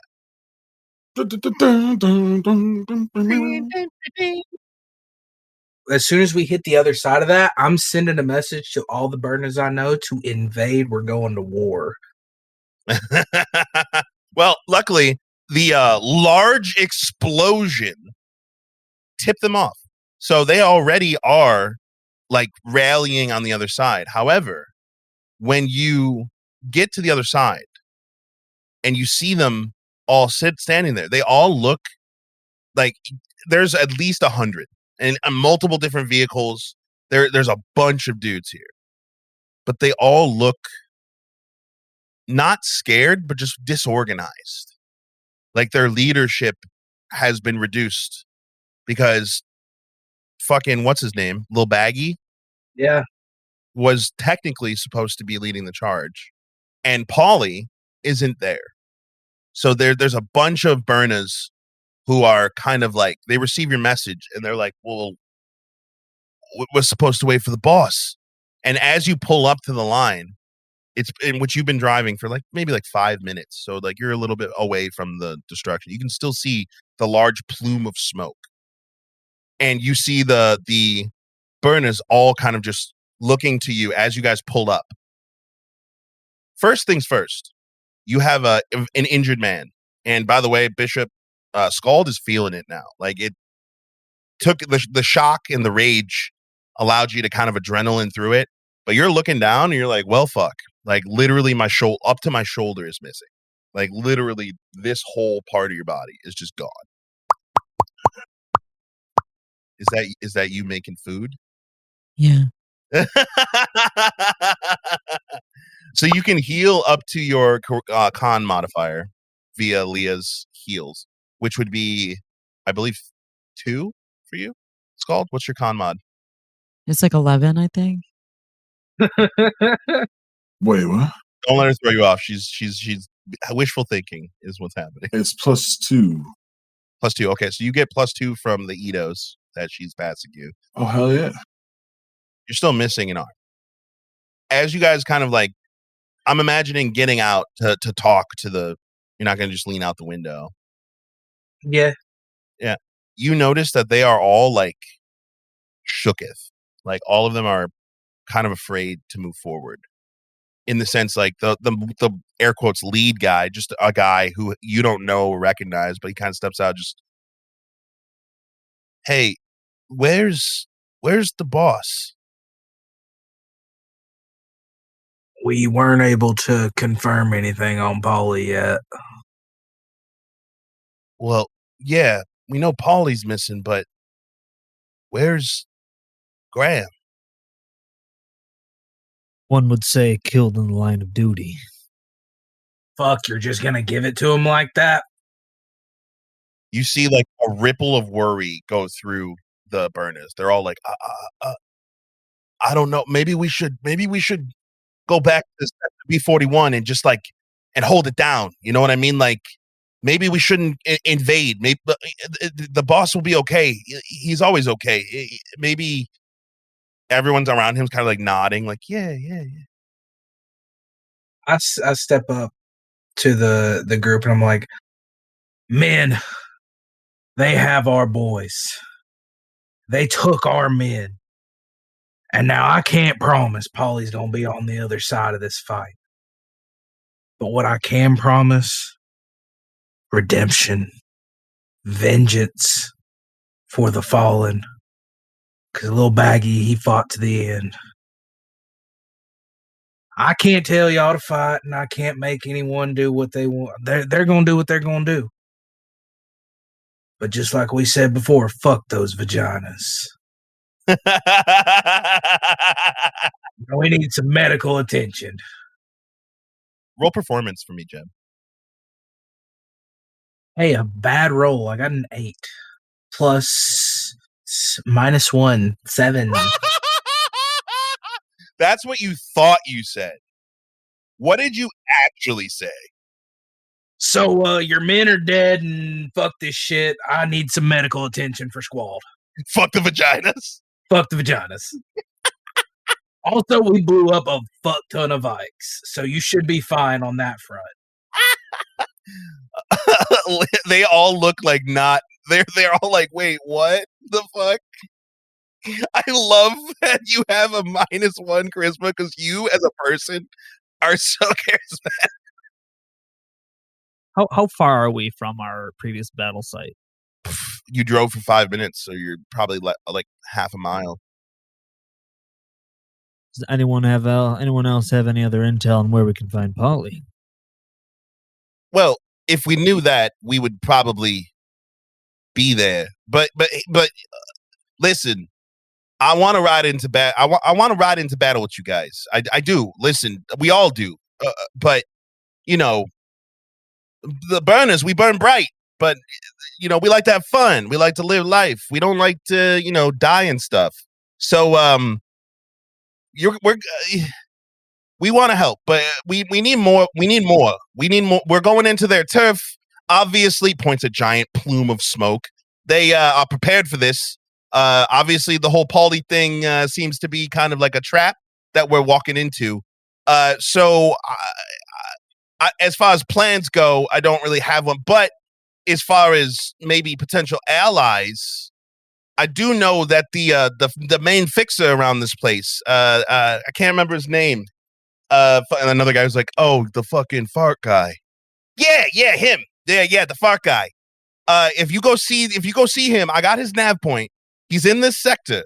If you go see him, we might be able to get some extra people on our side, and then we'll fuck some vaginas. Yeah, everyone around's like, yeah. Like we just need more. We need more men. You don't need more men. You need stronger men. Yeah, the man we got here ain't gonna cut it. The farting guy, he's pretty strong. He might help you. He doesn't like the Vikes too much. He's not a burner per se, but maybe you guys can persuade him to. Oh my God, are you missing an arm?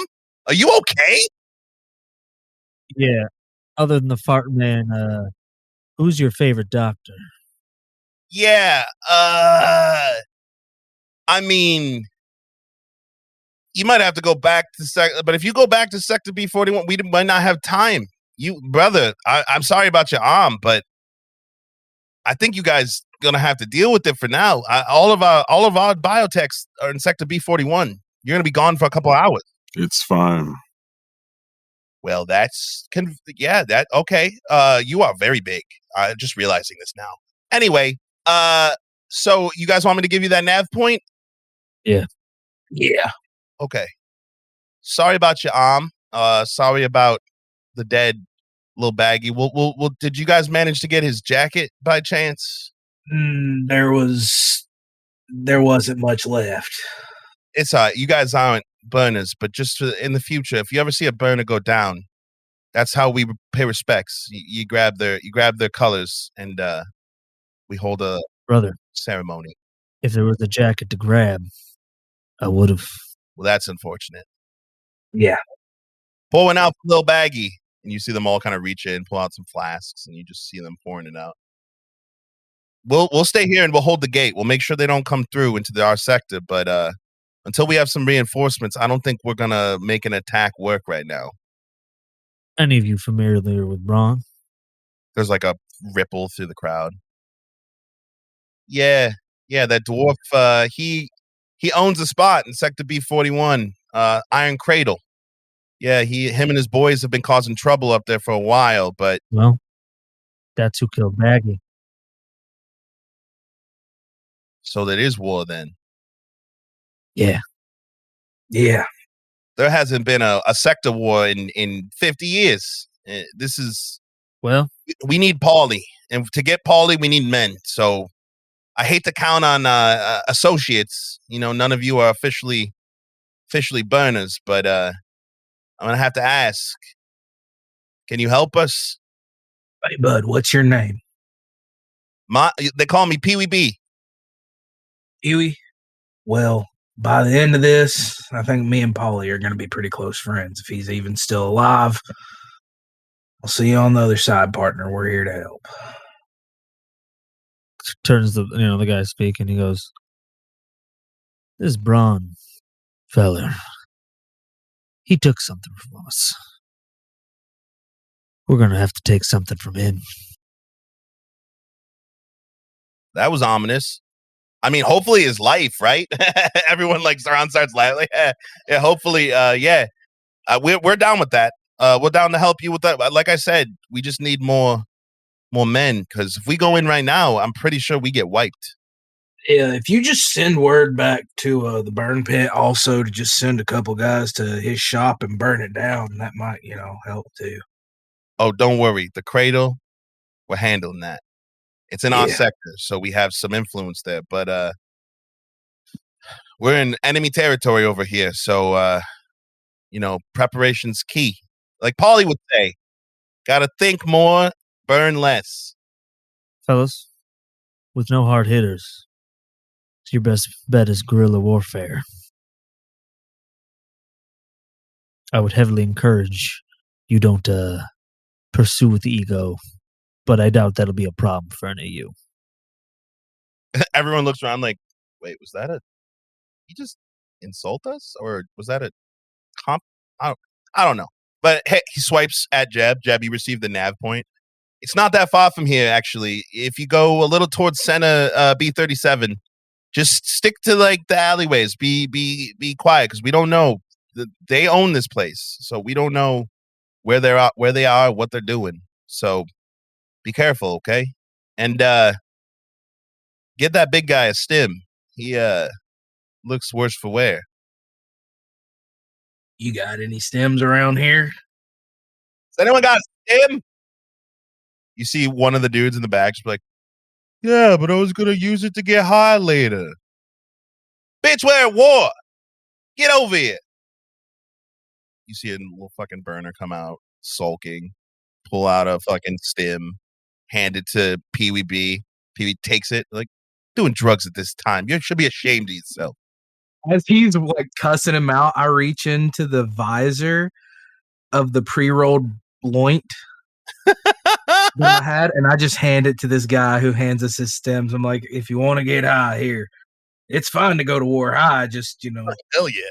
Puts it in his mouth, and fucking you see Pee Wee snatch it out of his mouth. After, jeez. Can I give Pee Wee my contact? Sure. I mean, sure. Fucking Pee Wee B. All right. Well, he's a guy now. He's a character. Sorry, Seb. It's okay. There's no leadership in the burners at this point, so yeah. At the current moment, yeah, it's kind of a chaos. Pee Wee, you find anything out, you let us know. For sure. As far as we're concerned, we're your heavy hitters now. I mean, yeah, I would guess so. You survived, points at giant pillar of smoke again. So I imagine you hit pretty heavy. Hey, when you go visit this fixer, don't tell him you're with the burners. I don't think he affiliates with anyone. I think he only speaks one language, if you know what I mean. Well, but if he agrees to help, we'll have more heavy hitters than just use. And I think we probably could use them all right now, because your heavy hitters batting lefty now, if you get my drift. Shut the fuck up. No offense. Looks at you. Sorry. No offense. God damn it. That was kind of All right. funny, though. All right, Jab, double time. Let's go. Heard. I just do the little Autobots roll out finger signal. Autobots roll out. And drive us through the back roads as much as possible to stay.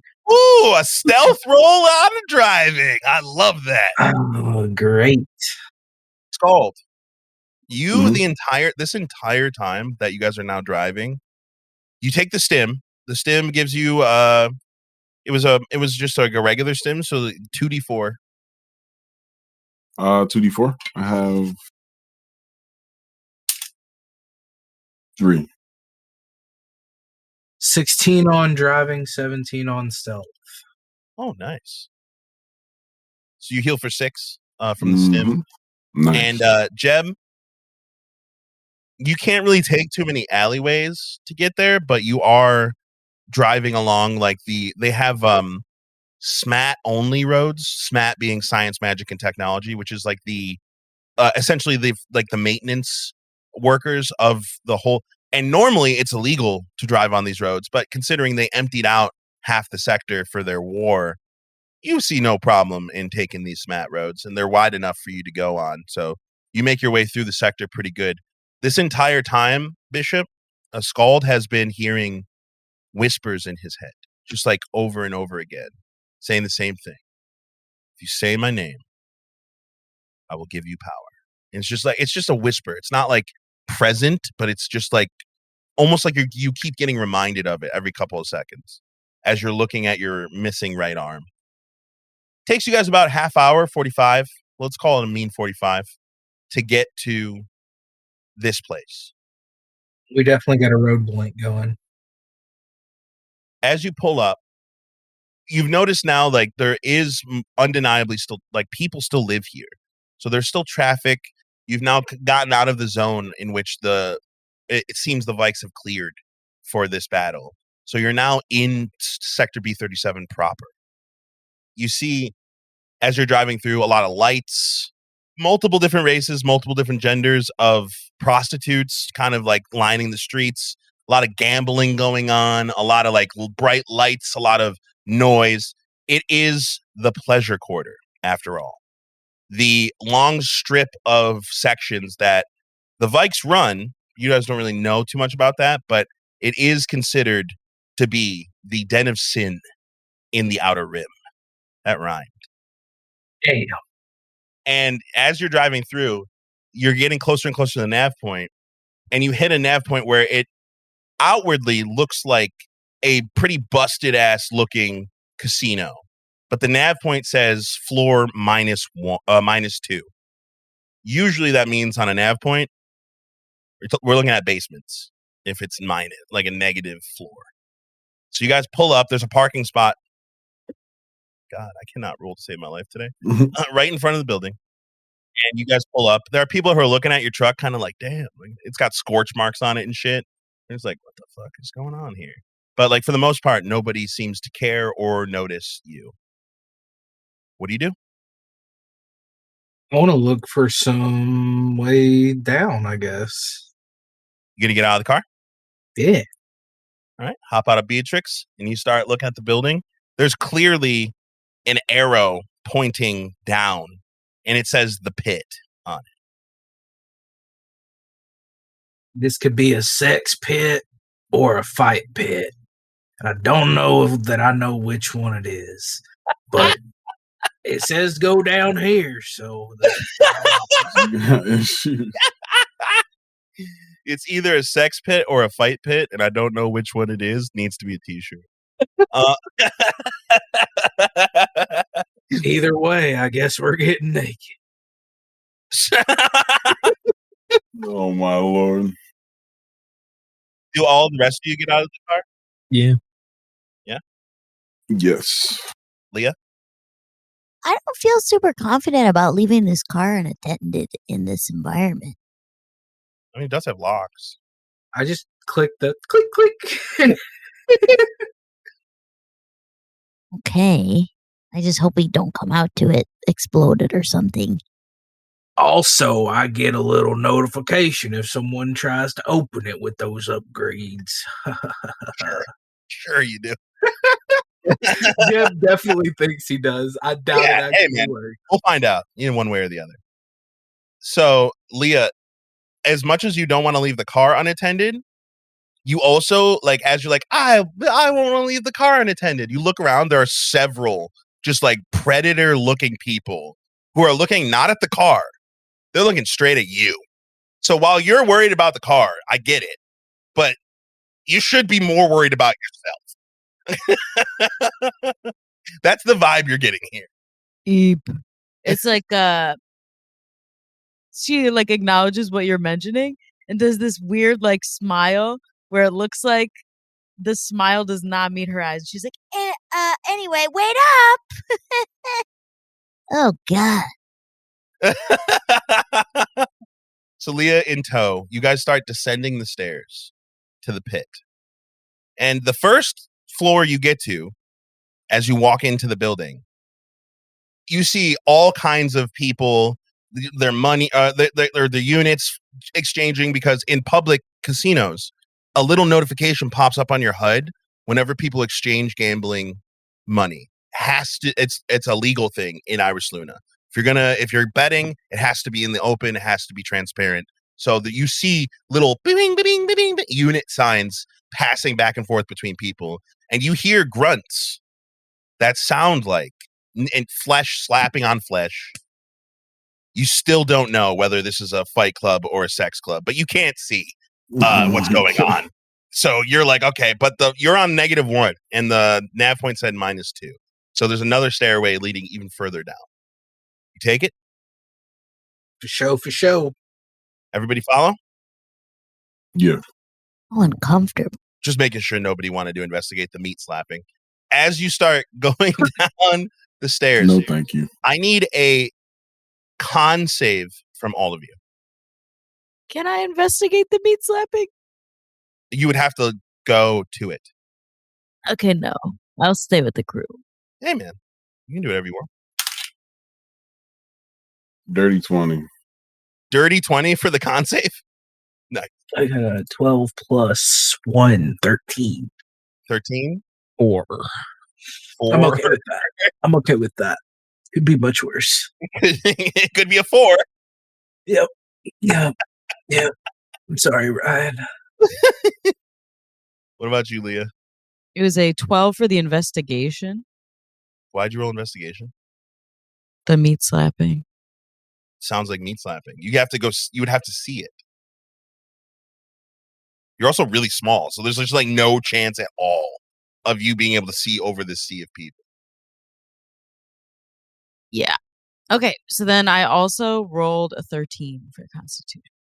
Okay, so all of you except for Ryan, the sharp smell hits your nose. It smells awful. It smells like a mixture of decaying flesh and sulfur just permeating through the air. Makes you all kind of wince. Link, however, you have never smelled, in all your years, even on the farm, something so absolutely disgusting. It causes you to almost like recoil in just, oh, jeez. And for your 4, as long as you are smelling it for a determined amount of times by me, you will have -1 on your if you're trying to talk to someone, like charisma wise, any charisma rolls you're doing, you would have -1. And you see a big door on it that just says the flatulent one on it. And it looks like on the surface, you guys ever seen like a palm reader or like a psychic? It kind of looks like that. It kind of looks like get your fortune read here. Do you guys go through the door? Is this where we're supposed to be? It is nav point -2. They did say that guy that was sending us 2 farts a lot. Oh, yeah. They did, didn't they? Oh boy, oh boy. Well, That's Yeah. can I just do an investigation check real quick on like the door just to see if there's any sort of like traps or like if there's any sort of like Sure. if I've got to like Do a special kind of a thing. I would do love that we reached the point in the campaign where you guys are afraid of doors again. I love this. I love this a lot. 13 plus 4, 17. Besides the obvious horrid smell, the door does appear to be a door that people are meant to go through. Therefore, most likely not trapped. 2. I guess I'm just gonna open the door raw. Hell yeah. You open, a horrible wave of fucking smell hits you in the face, and you enter the flatulent one's lair, the pit. You guys follow? Yeah, Yeah. I Yep. trust. As you walk behind Jeb and you guys walk in, take a left, take a right, little hallway, zigzagging. You enter a room that you can now understand the source of the smell. As you see multiple pits just full of this weird sludge, this yellowy, just disgusting sludge. And at the end of a long walkway through multiple vats of this, you see what looks like a huge throne and a shrine next to the throne. And sitting in the throne is a small halfling man, just chilling on the chair. And on hooks hanging from the ceiling, you see scores of just rotting meat. As this halfling's just reading through a book. And he looks up as you all come in, and you see him just kind of like look really shocked and then close the book. He beckons you over with a hand wave. You'd have to walk probably like 30 feet across this weird vatty bridge that is crossing over this gross liquid. I do that. Yeah. And when I get to him, I'm gonna bow. I'm gonna be on one knee at like a knight. He kind of looks at you. You said he was on a throne, right? Yeah, oh yeah. He looks at you kind of like a smirk. Can you guys all roll religion for me? Nat 20. Jesus Christ. This actually makes a whole lot of sense, though. I got a 2 + 2. That's a 4. 9. Okay. 9. Okay. 17. All right. So Link and Jebediah would have no clue. This throne, this shrine, Jeb bows because who knows, right? Link might even follow suit, depending on what Ryan wants to do with that. However, Leah, you recognize the shrine from school when you studied the Pantheon. It was an elective you took. Easy A. You recognize it. Like, that must be. And before you can really even put it together, Skald, you know exactly what it is. Diace, goddess of war, greed. Plenty of people where you're from worship her. And you know one thing. Wherever that shrine is, somebody who likes to fight is definitely to follow. I relay all of this information to the squad. This is Diace, the goddess of war and greed. Yes. A lot of people back home worship this forsaken god. All right. None of you would really understand the significance of this because you'd be like, okay, someone worships the goddess of war and greed. It's kind of a weird god to worship, but hey, in Iris Luna, to each your own. You know, there's a guide for every god. You know what I mean? As you approach the throne, the halfling man just kind of like looks at you with a quizzical eye and tilts his head.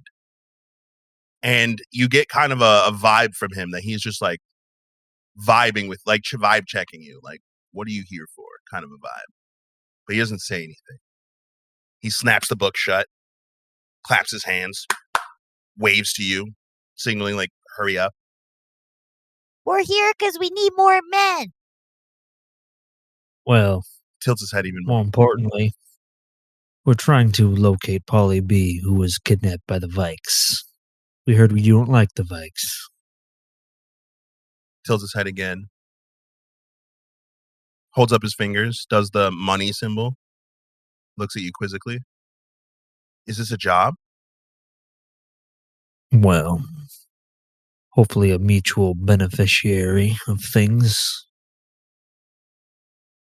Vikes are getting big for the britches. Looks like they're trying to take over more territory. I assume eventually they'll be coming here too. Unless you like the Vikes and them controlling the area. Well, I guess you don't need to do anything now, do you? He shrugs, kind of looks at the group, looks at Scald, looks at his missing arm, points at it. We'll put it this way. Polly was about to commission us for a job that he said was going to pay handsomely. I assume Polly has the funds to reimburse you, given that he gets out safety. Currently, he has nothing more to lose. Given that we cannot locate him, he's most likely in possession of the Vikes. He thinks thoughtfully, holds up his hands again, does the money symbol ? What are Oh, you looking dear for? king, allow me to offer my services.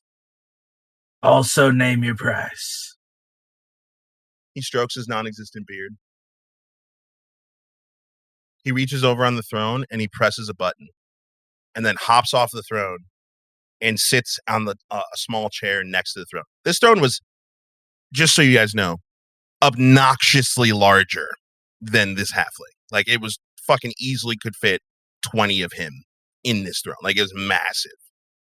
And you hear a small whirring sound as like some kind of fan kicks up in the room. You can hear like something draining. It's like a sludge draining.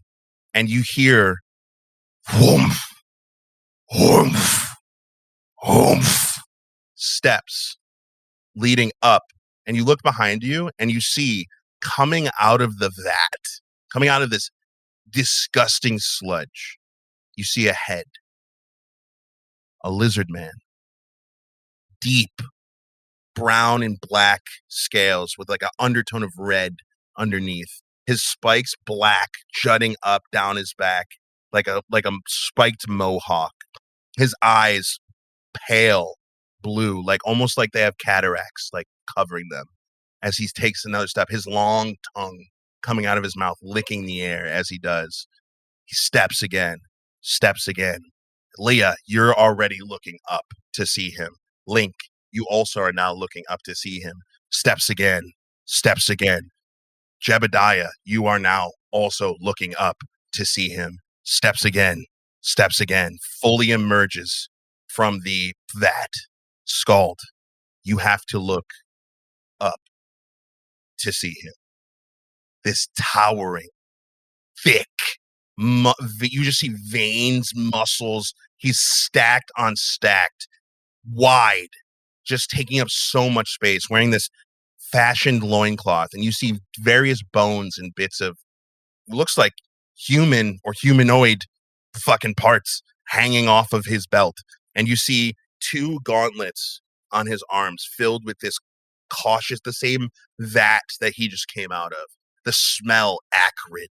You see his tongue come out again and again. And you hear him say, Minsk, do we have visitors? and the halfling hops up, grabs his book, quickly walks by you guys, goes over to the leg of the lizard man, taps it twice. Lizard man, without fucking even thinking, grabs the halfling, throws him on his shoulder. Where you see, like, there's even like a little saddle, even like a seat on, like, crafted into the armor as he's sitting on his shoulder. And he looks at you, and you see the halfling lean over to the lizard, and you just hear.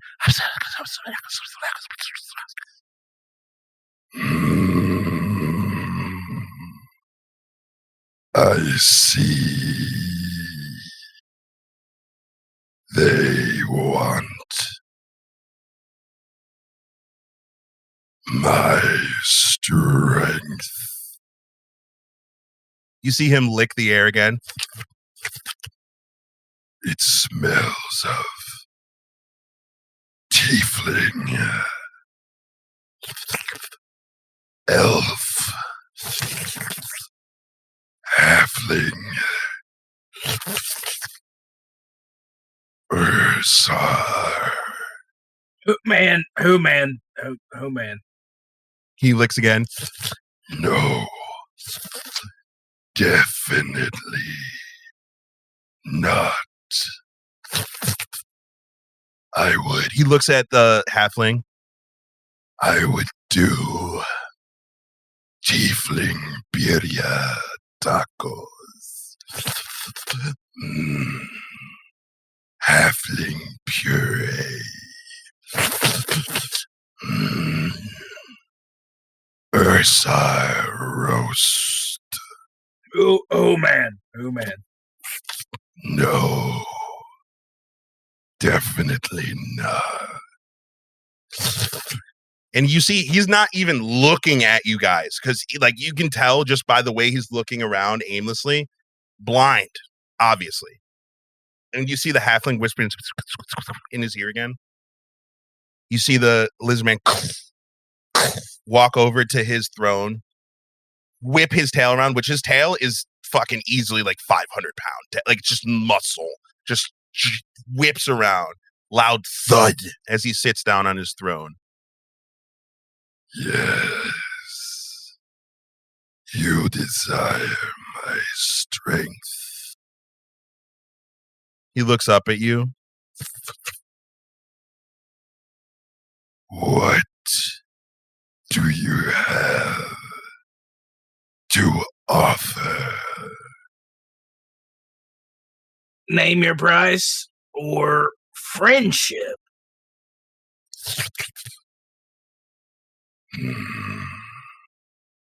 What we can promise you is that our path is going to have plenty of battles. I take it you like those, given your stature.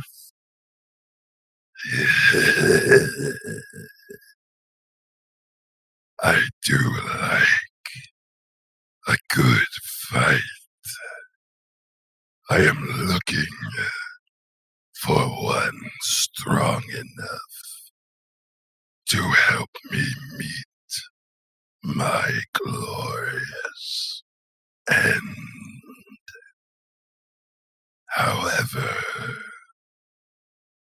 glory doesn't pay the bills. And I have enough friends. You see Mengs just sitting on his shoulder, just like, But do you have a good enough place to fight? A reason to fight? As much fighting as you could think up. We don't have much of coin, but what I can promise you is that the fighting might not ever end. The best shot you'll have of meeting your end is coming with us. roll me persuasion. And you do get a -1 to your persuasion. I don't like that dice. Can I help? You want to help? How are you going to help? If you need some kind of vessel or some kind of, body, I think we could procure a dead one for you. Ooh, okay. Roll with advantage. I like Fucking that. That's Christ. pretty good. 14 on the first one, 11 on the second one. That's pre-modifiers plus -1, 13. All right. What did you get, Link? 11. Rolled 2 9s. So neither of you got above a 15. Correct. No, sir. As you see him like ponder, you mention the dead body, and he like perks up a little bit. Mengs whispers, you see him lean forward, inquisitively.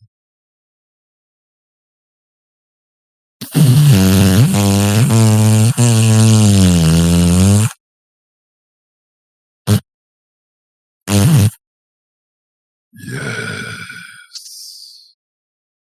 The winds They tell me. Yes. I have read your prophecy. You will die in glorious battle. Well, that's promising. Wait, do we have to? Do we have to? He cracks his knuckles. And again, it echoes through the entire chamber. Cracks his other knuckles. I have decided.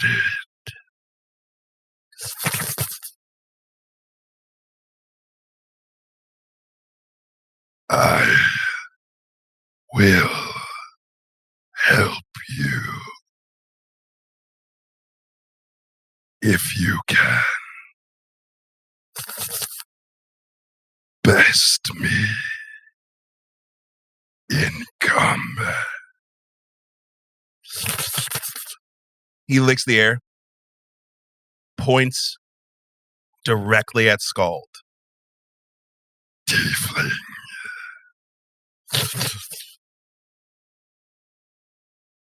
What say you? He does like a silent rage. His eyes just fucking go blue. He starts walking out the door. Yeah, but you see, you could, you would really want to heal him up first. You'd really like a full fight, right? On equal terms, make things interesting. He looks at Mengsk on his shoulder. Mengsk whispers, Really? Missing arm. Fine. I will allow to make it fair.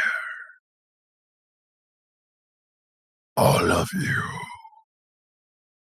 to join.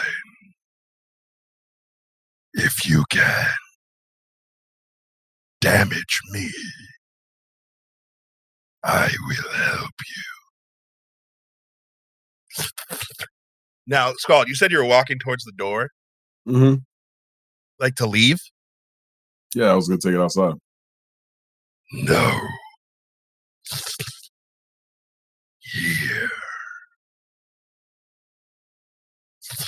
He steps out. Now you guys are all on this walkway that's standing over this burgeoning, just like bubbling stank pit. Take your best shot. If I'm a gambling man, and I am, it's a serious problem. We have to roll in that 20. Just gonna put that out there. Yeah. I mean, your instincts are not wrong. This man is obviously a fucking Goliath. Great to have on your side. However, you do get this overwhelming sense of doom. And Scald, you fought in the arena. You know this type. You know this type of person. You know this guy. Question, can I make an ice arm? In rage? That's why I just raged, I'm not going to lie. I didn't accept the rage, so I'll let you take it back. Let's say you can try. However, as you're sizing this situation up, you know that this dude would not be doing this if he wasn't 100% sure that you guys would fail. Like, he's basically looking for you to surprise him. And it would take immense power to do the damage that you guys need to do. And you also sense the murderous intent. It's not malicious. It's more like animalistic, primal. This dude would probably kill you guys and maybe even eat you. Are we going to have to roll for initiation? Initiative? No, not yet. Or initiative? We just have to hurt him. But you hear, he's not attacking back yet. But he didn't say what happens if you fail to do so. So there's that. But you looking, you know you are your party's best chance at this. And this man does look formidable. Wait. We're underground, right? Yes. Hey, Squall, do you think you could throw Leah up on the ceiling? Huh? For what purpose?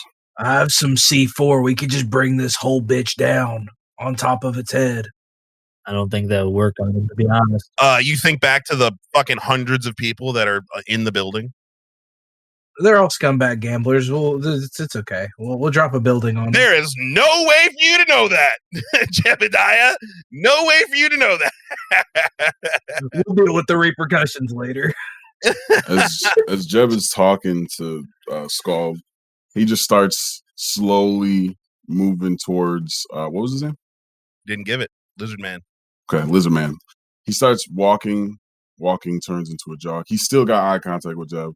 Then he passes him, jog turns into run, and he just starts full bore running at this Lizard Man. Wait. Well, All right, I guess that's the way that we're gonna do things. Disregarding Link, he uses his leg bows and jumps straight at the Lizard Man. But damn it. The thing is that instead of him cocking back the arm he has, he's cocking back the arm he doesn't have. And in his head, he says, I accept my fate. Give me an arm twice the size of my body, but light as a feather. I need you. I think it's your.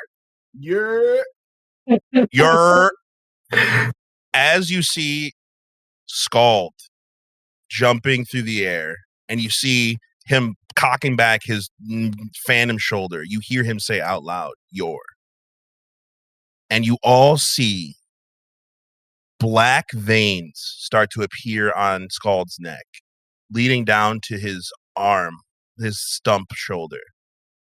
And you see a red, crystalline, blood-colored just start jutting out of his arm, like quick, because he's flying through the air, and it takes the shape of a crystal-like red arm, massive, like literally, like he said, half the size of his body, just this massive red Hellboy. We're thinking Hellboy right now, right? Is that well, actually, he said technically he could not walk with this arm. He said twice the size of his body, as light as a feather. Right.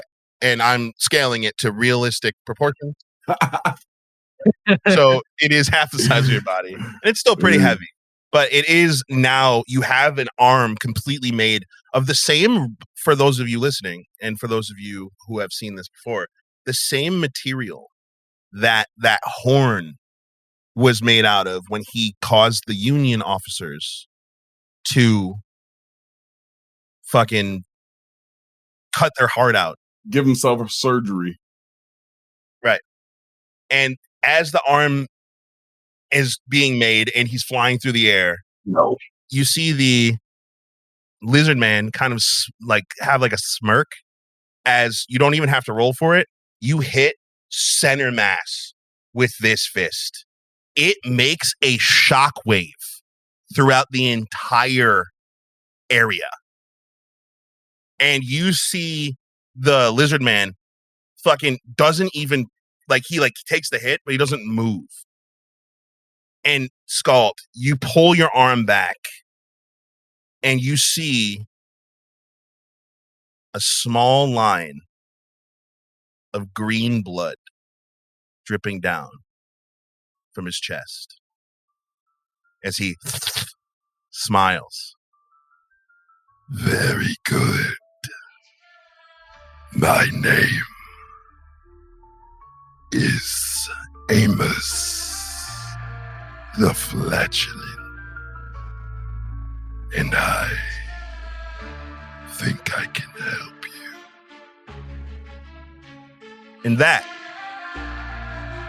is where I'm going to end this session.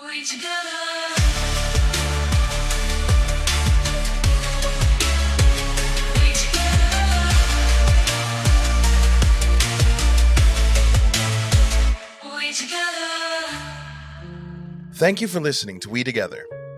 Find all of our links on our Linktree or join our amazing Discord community at WeTogether Gaming to chat about the story, share your thoughts, and hang out with the cast and GM.